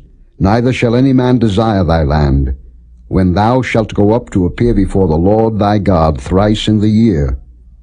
Thou shalt not offer the blood of my sacrifice with leaven, neither shall the sacrifice of the feast of the Passover be left unto the morning. The first of the first fruits of thy land thou shalt bring unto the house of the Lord thy God. Thou shalt not see the kid in his mother's milk. And the Lord said unto Moses, Write thou these words, for after the tenor of these words I have made a covenant with thee and with Israel. And he was there with the Lord 40 days and 40 nights. He did neither eat bread nor drink water. And he wrote upon the tables the words of the covenant, the 10 commandments. And it came to pass, when Moses came down from Mount Sinai with the 2 tables of testimony in Moses' hand, when he came down from the mount, that Moses wist not that the skin of his face shone while he talked with him. And when Aaron and all the children of Israel saw Moses, behold, the skin of his face shone, and they were afraid to come nigh him.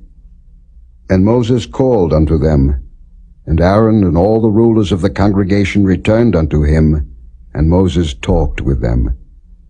And afterward all the children of Israel came nigh, and he gave them in commandment all that the Lord had spoken with him in Mount Sinai. And till Moses had done speaking with them, he put a veil on his face. But when Moses went in before the Lord to speak with him, he took the veil off until he came out. And he came out and spake unto the children of Israel that which he was commanded. And the children of Israel saw the face of Moses, that the skin of Moses' face shone. And Moses put the veil upon his face again, until he went in to speak with him.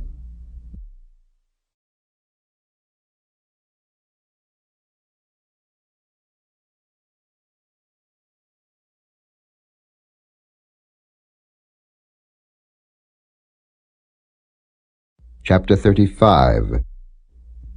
And Moses gathered all the congregation of the children of Israel together, and said unto them, These are the words which the Lord hath commanded, that ye should do them.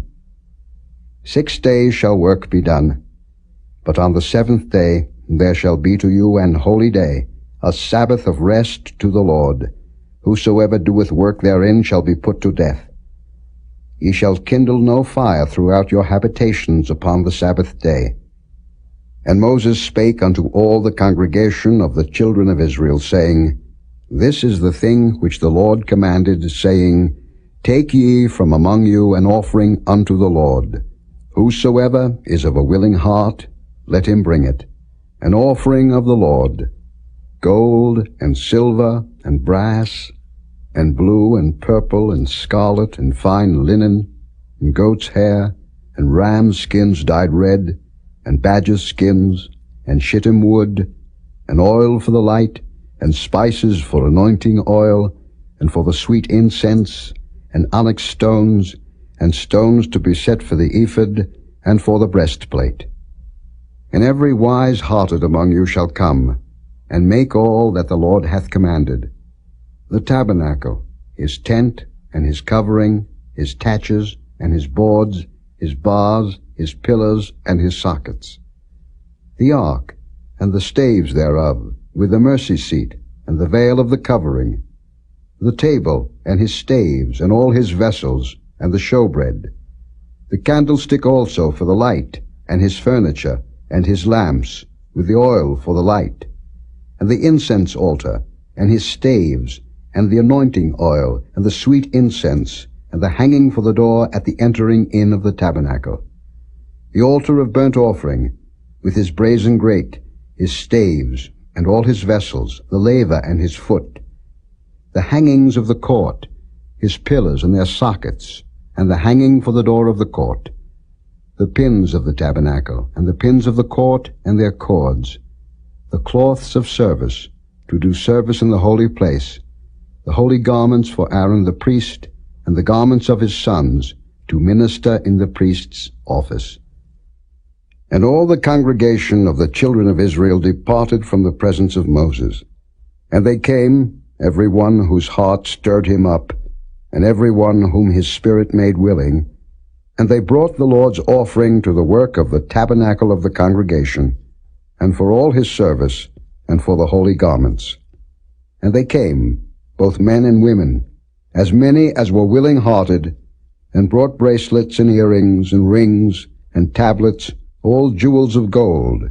And every man that offered an offering of gold unto the Lord. And every man with whom was found blue and purple and scarlet and fine linen and goat's hair and red skins of rams and badger skins brought them. Every one that did offer an offering of silver and brass brought the Lord's offering, and every man with whom was found shittim wood for any work of the service brought it. And all the women that were wise-hearted did spin with their hands, and brought that which they had spun, both of blue, and of purple, and of scarlet, and of fine linen. And all the women whose hearts stirred them up in wisdom spun goat's hair. And the rulers brought onyx stones, and stones to be set for the ephod, and for the breastplate, and spice, and oil for the light, and for the anointing oil, and for the sweet incense. the children of Israel brought a willing offering unto the Lord, every man and woman, whose heart made them willing to bring for all manner of work, which the Lord had commanded to be made by the hand of Moses. And Moses said unto the children of Israel, See, the Lord hath called by name Bezaleel the son of Uri, the son of Hur, of the tribe of Judah.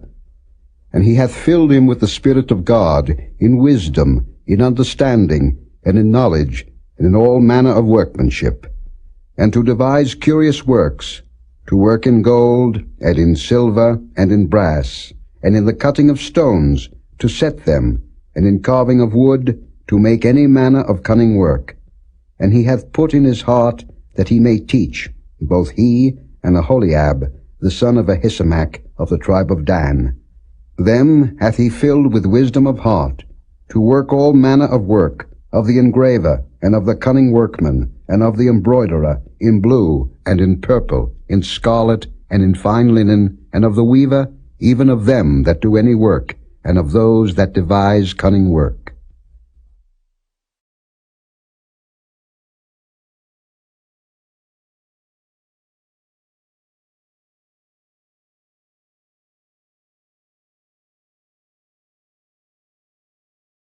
Chapter 36. Then wrought Bezaleel and Aholiab, and every wise-hearted man, in whom the Lord put wisdom and understanding, to know how to work all manner of work for the service of the sanctuary, according to all that the Lord had commanded. And Moses called Bezaleel and Aholiab, and every wise-hearted man, in whose heart the Lord had put wisdom, even every one whose heart stirred him up to come unto the work to do it. And they received of Moses all the offering which the children of Israel had brought for the work of the service of the sanctuary, to make it withal. And they brought yet unto him free offerings every morning. And all the wise men that wrought all the work of the sanctuary came every man from his work which they made. And they spake unto Moses, saying, The people bring much more than enough for the service of the work, which the Lord commanded to make. And Moses gave commandment, and they caused it to be proclaimed throughout the camp, saying, Let neither man nor woman make any more work for the offering of the sanctuary. So the people were restrained from bringing. For the stuff they had was sufficient for all the work to make it, and too much.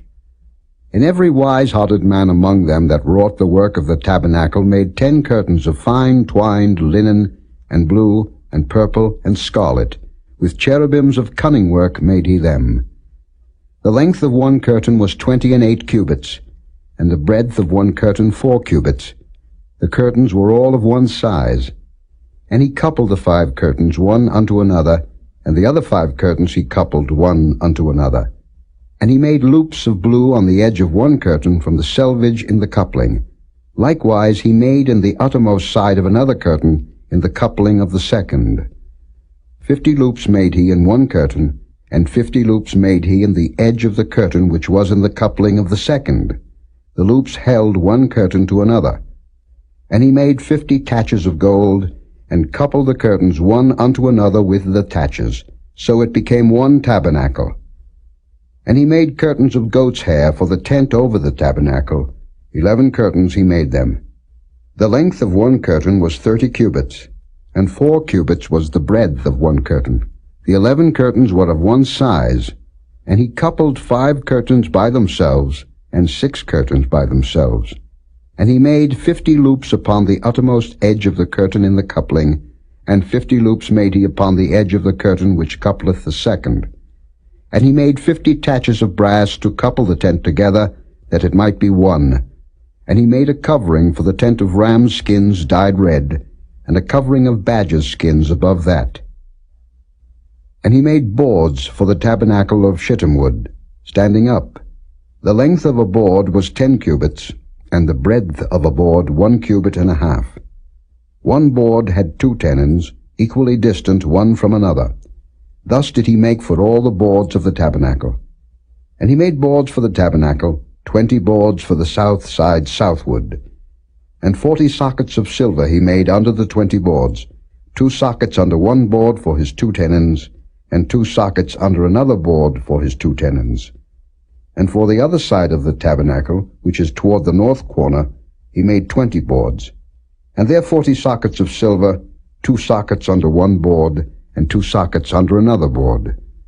And for the sides of the tabernacle westward he made 6 boards. And 2 boards made he for the corners of the tabernacle in the 2 sides. And they were coupled beneath, and coupled together at the head thereof, to one ring. Thus he did to both of them in both the corners. And there were 8 boards, and their sockets were 16 sockets of silver, under every board 2 sockets. And he made bars of shittim wood, 5 for the boards of the one side of the tabernacle, and 5 bars for the boards of the other side of the tabernacle, and 5 bars for the boards of the tabernacle for the sides westward. And he made the middle bar to shoot through the boards from the one end to the other. And he overlaid the boards with gold, and made their rings of gold to be places for the bars, and overlaid the bars with gold. And he made a veil of blue, and purple, and scarlet, and fine twined linen, with cherubims made he it of cunning work. And he made thereunto 4 pillars of shittim wood, and overlaid them with gold. Their hooks were of gold, and he cast for them 4 sockets of silver. And he made an hanging for the tabernacle door of blue, and purple, and scarlet, and fine twined linen of needlework. And the 5 pillars of it with their hooks, and he overlaid their chapiters and their fillets with gold, but their 5 sockets were of brass.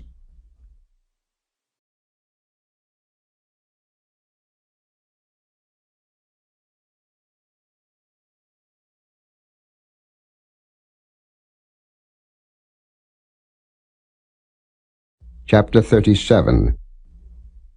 And Bezaleel made the ark of shittim wood. 2 cubits and a half was the length of it, and a cubit and a half the breadth of it, and a cubit and a half the height of it. And he overlaid it with pure gold within and without, and made a crown of gold to it round about. And he cast for it 4 rings of gold, to be set by the 4 corners of it, even 2 rings upon the one side of it, and 2 rings upon the other side of it.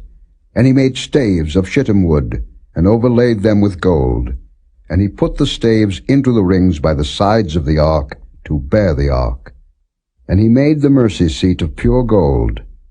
2 cubits and a half was the length thereof, and 1 cubit and a half the breadth thereof. And he made 2 cherubims of gold. Beaten out of 1 piece made he them, on the 2 ends of the mercy seat. 1 cherub on the end on this side, and another cherub on the other end on that side. Out of the mercy seat made he the cherubims on the 2 ends thereof. And the cherubims spread out their wings on high, and covered with their wings over the mercy seat, with their faces one to another, even to the mercy seatward were the faces of the cherubims. And he made the table of shittim wood. 2 cubits was the length thereof, and a cubit the breadth thereof, and a cubit and a half the height thereof. And he overlaid it with pure gold, and made thereunto a crown of gold round about. Also he made thereunto a border of an handbreadth round about, and made a crown of gold for the border thereof round about. And he cast for it 4 rings of gold, and put the rings upon the 4 corners that were in the 4 feet thereof. Over against the border were the rings, the places for the staves to bear the table. And he made the staves of shittim wood, and overlaid them with gold, to bear the table. And he made the vessels which were upon the table, his dishes, and his spoons, and his bowls, and his covers to cover withal, of pure gold. And he made the candlestick of pure gold.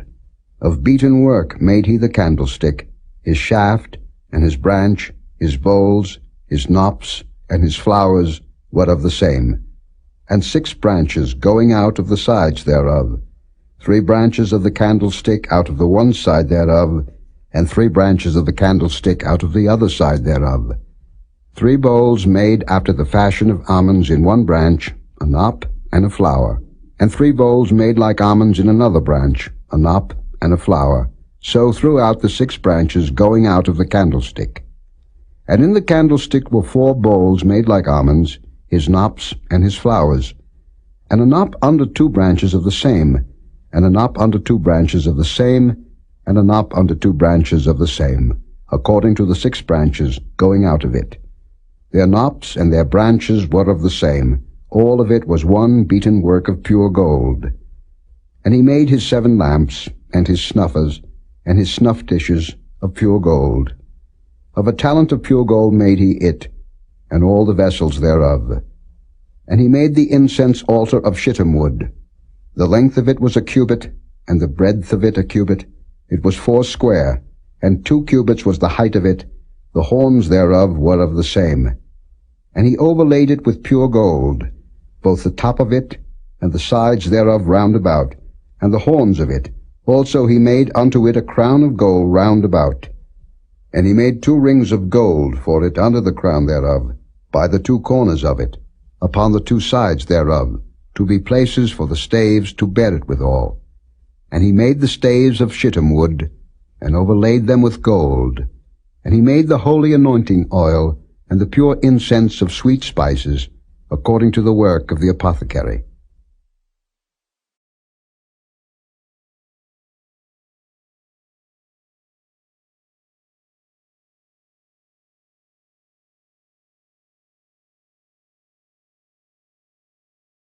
Chapter 38. And he made the altar of burnt offering of shittim wood. 5 cubits was the length thereof, and 5 cubits the breadth thereof. It was 4 square, and 3 cubits the height thereof. And he made the horns thereof on the 4 corners of it. The horns thereof were of the same, and he overlaid it with brass. And he made all the vessels of the altar, the pots and the shovels and the basins, and the flesh hooks and the firepans. All the vessels thereof made he of brass.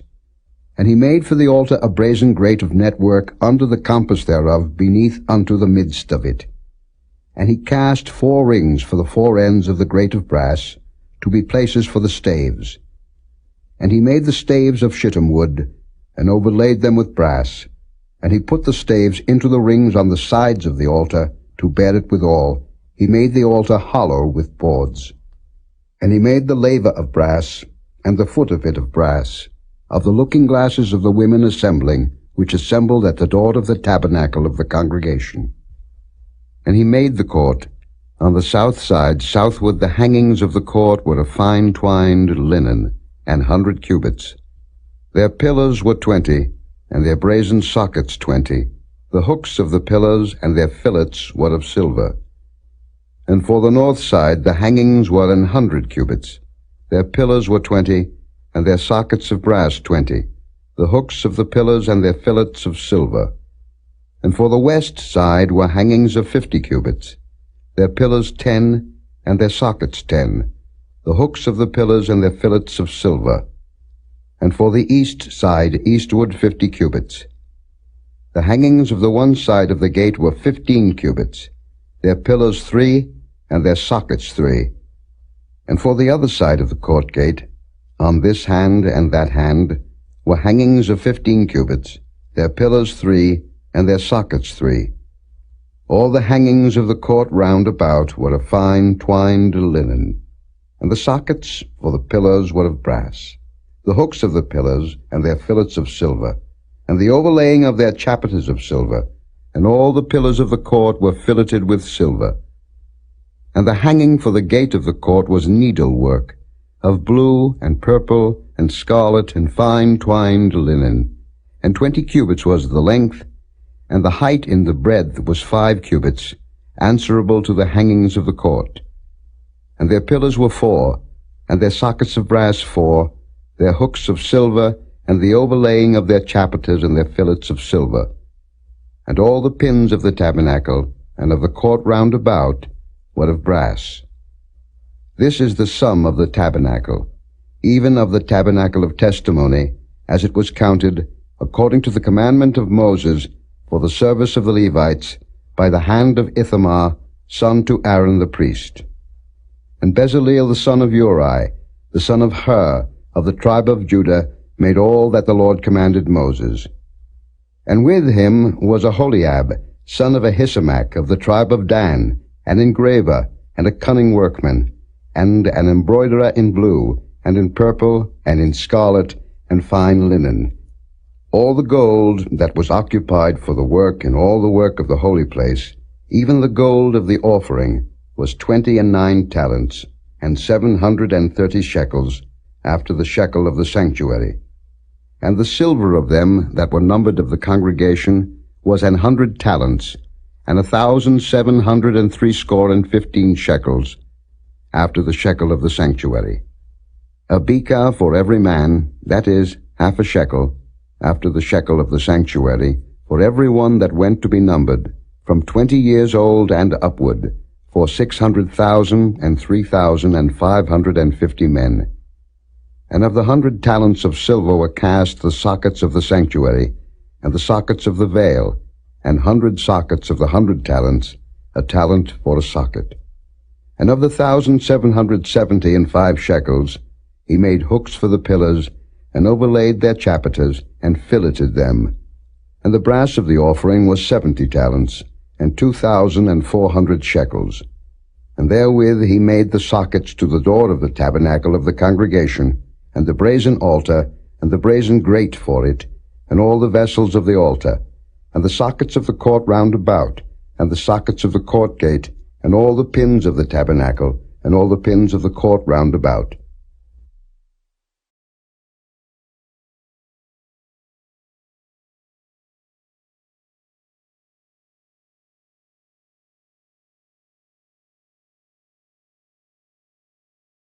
Chapter 39.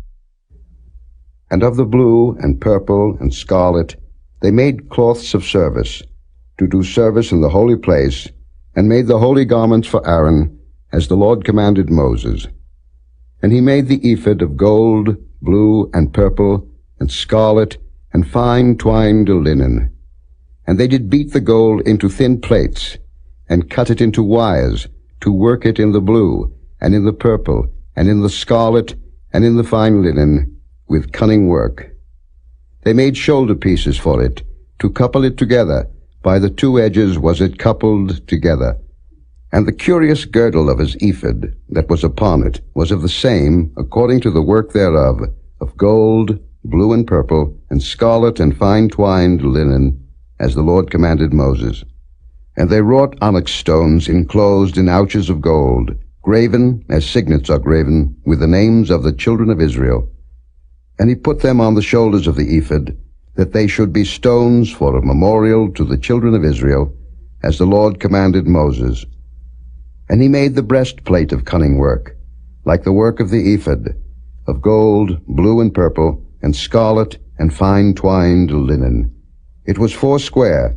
They made the breastplate double. A span was the length thereof, and a span the breadth thereof, being doubled. And they set in it 4 rows of stones. The first row was a sardius, a topaz, and a carbuncle. This was the first row. And the second row, an emerald, a sapphire, and a diamond. And the third row, a ligure, an agate, and an amethyst. And the fourth row, a beryl, an onyx, and a jasper. They were enclosed in ouches of gold in their enclosings. And the stones were according to the names of the children of Israel, 12, according to their names, like the engravings of a signet, every one with his name, according to the 12 tribes. And they made upon the breastplate chains at the ends, of wreathen work of pure gold.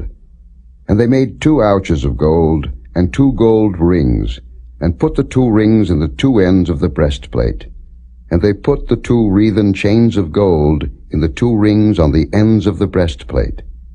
And the 2 ends of the 2 wreathen chains they fastened in the 2 ouches, and put them on the shoulder pieces of the ephod before it.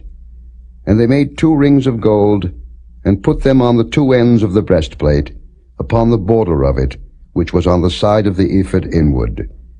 And they made 2 other golden rings, and put them on the 2 sides of the ephod underneath, toward the forepart of it, over against the other coupling thereof, above the curious girdle of the ephod.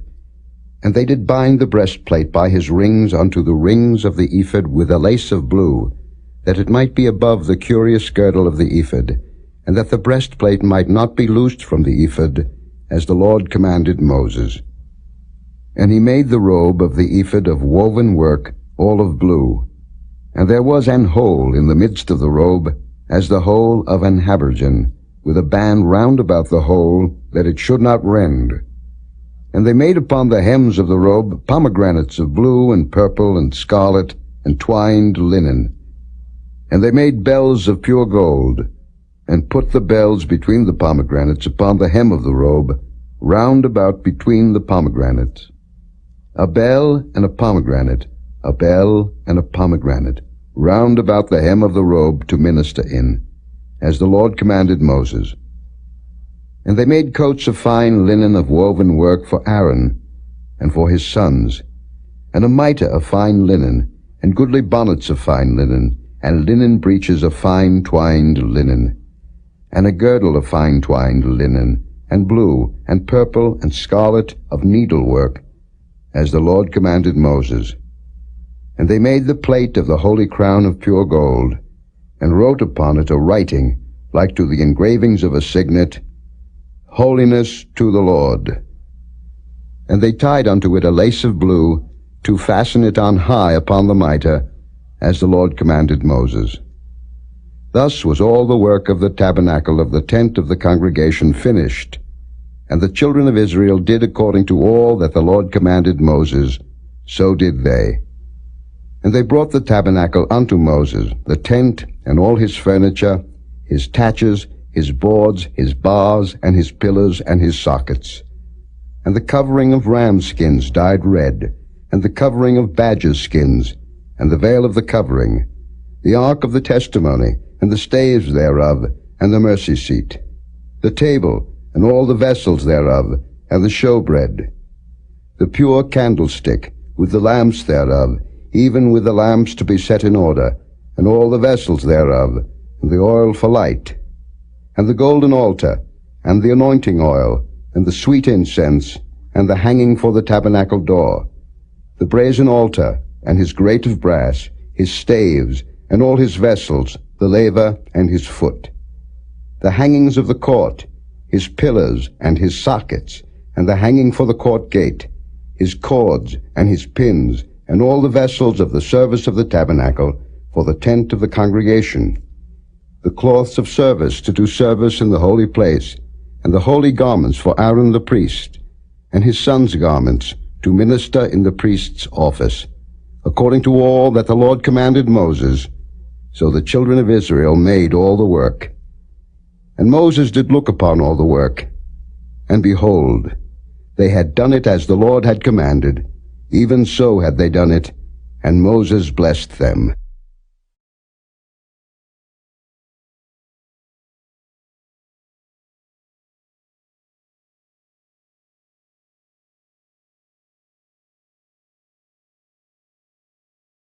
Chapter 40. And the Lord spake unto Moses, saying, On the first day of the first month shalt thou set up the tabernacle of the tent of the congregation. And thou shalt put therein the ark of the testimony, and cover the ark with the veil. And thou shalt bring in the table, and set in order the things that ought to be set in order upon it. And thou shalt bring in the candlestick, and light the lamps thereof. And thou shalt set the altar of gold for the incense before the ark of the testimony, and put the hanging of the door to the tabernacle. And thou shalt set the altar of the burnt offering before the door of the tabernacle of the tent of the congregation. And thou shalt set the laver between the tent of the congregation and the altar, and shalt put water therein. And thou shalt set up the court round about, and hang up the hanging at the court gate. And thou shalt take the anointing oil, and anoint the tabernacle, and all that is therein, and shalt hallow it, and all the vessels thereof, and it shall be holy. And thou shalt anoint the altar of the burnt offering, and all his vessels, and sanctify the altar, and it shall be an altar most holy. And thou shalt anoint the laver and his foot, and sanctify it. And thou shalt bring Aaron and his sons unto the door of the tabernacle of the congregation, and wash them with water. And thou shalt put upon Aaron the holy garments, and anoint him, and sanctify him, that he may minister unto me in the priest's office. And thou shalt bring his sons, and clothe them with coats. And thou shalt anoint them, as thou didst anoint their father, that they may minister unto me in the priest's office, for their anointing shall surely be an everlasting priesthood throughout their generations. Thus did Moses, according to all that the Lord commanded him, so did he. And it came to pass in the 1st month in the 2nd year, on the 1st day of the month, that the tabernacle was reared up. And Moses reared up the tabernacle, and fastened his sockets, and set up the boards thereof, and put in the bars thereof, and reared up his pillars. And he spread abroad the tent over the tabernacle, and put the covering of the tent above it, as the Lord commanded Moses. And he took and put the testimony into the ark, and set the staves on the ark, and put the mercy seat above upon the ark. And he brought the ark into the tabernacle, and set up the veil of the covering, and covered the ark of the testimony, as the Lord commanded Moses.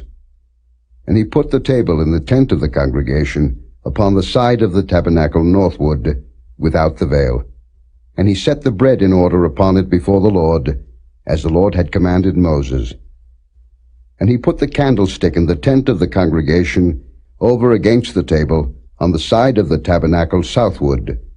And he lighted the lamps before the Lord, as the Lord commanded Moses. And he put the golden altar in the tent of the congregation before the veil. And he burnt sweet incense thereon, as the Lord commanded Moses. And he set up the hanging at the door of the tabernacle. And he put the altar of burnt offering by the door of the tabernacle of the tent of the congregation, and offered upon it the burnt offering and the meat offering, as the Lord commanded Moses. And he set the laver between the tent of the congregation and the altar, and put water there to wash withal. And Moses and Aaron and his sons washed their hands and their feet thereat. When they went into the tent of the congregation, and when they came near unto the altar, they washed, as the Lord commanded Moses. And he reared up the court round about the tabernacle and the altar, and set up the hanging of the court gate. So Moses finished the work. Then a cloud covered the tent of the congregation, and the glory of the Lord filled the tabernacle. And Moses was not able to enter into the tent of the congregation, because the cloud abode thereon, and the glory of the Lord filled the tabernacle. And when the cloud was taken up from over the tabernacle, the children of Israel went onward in all their journeys. But if the cloud were not taken up, then they journeyed not till the day that it was taken up. For the cloud of the Lord was upon the tabernacle by day, and fire was on it by night, in the sight of all the house of Israel, throughout all their journeys.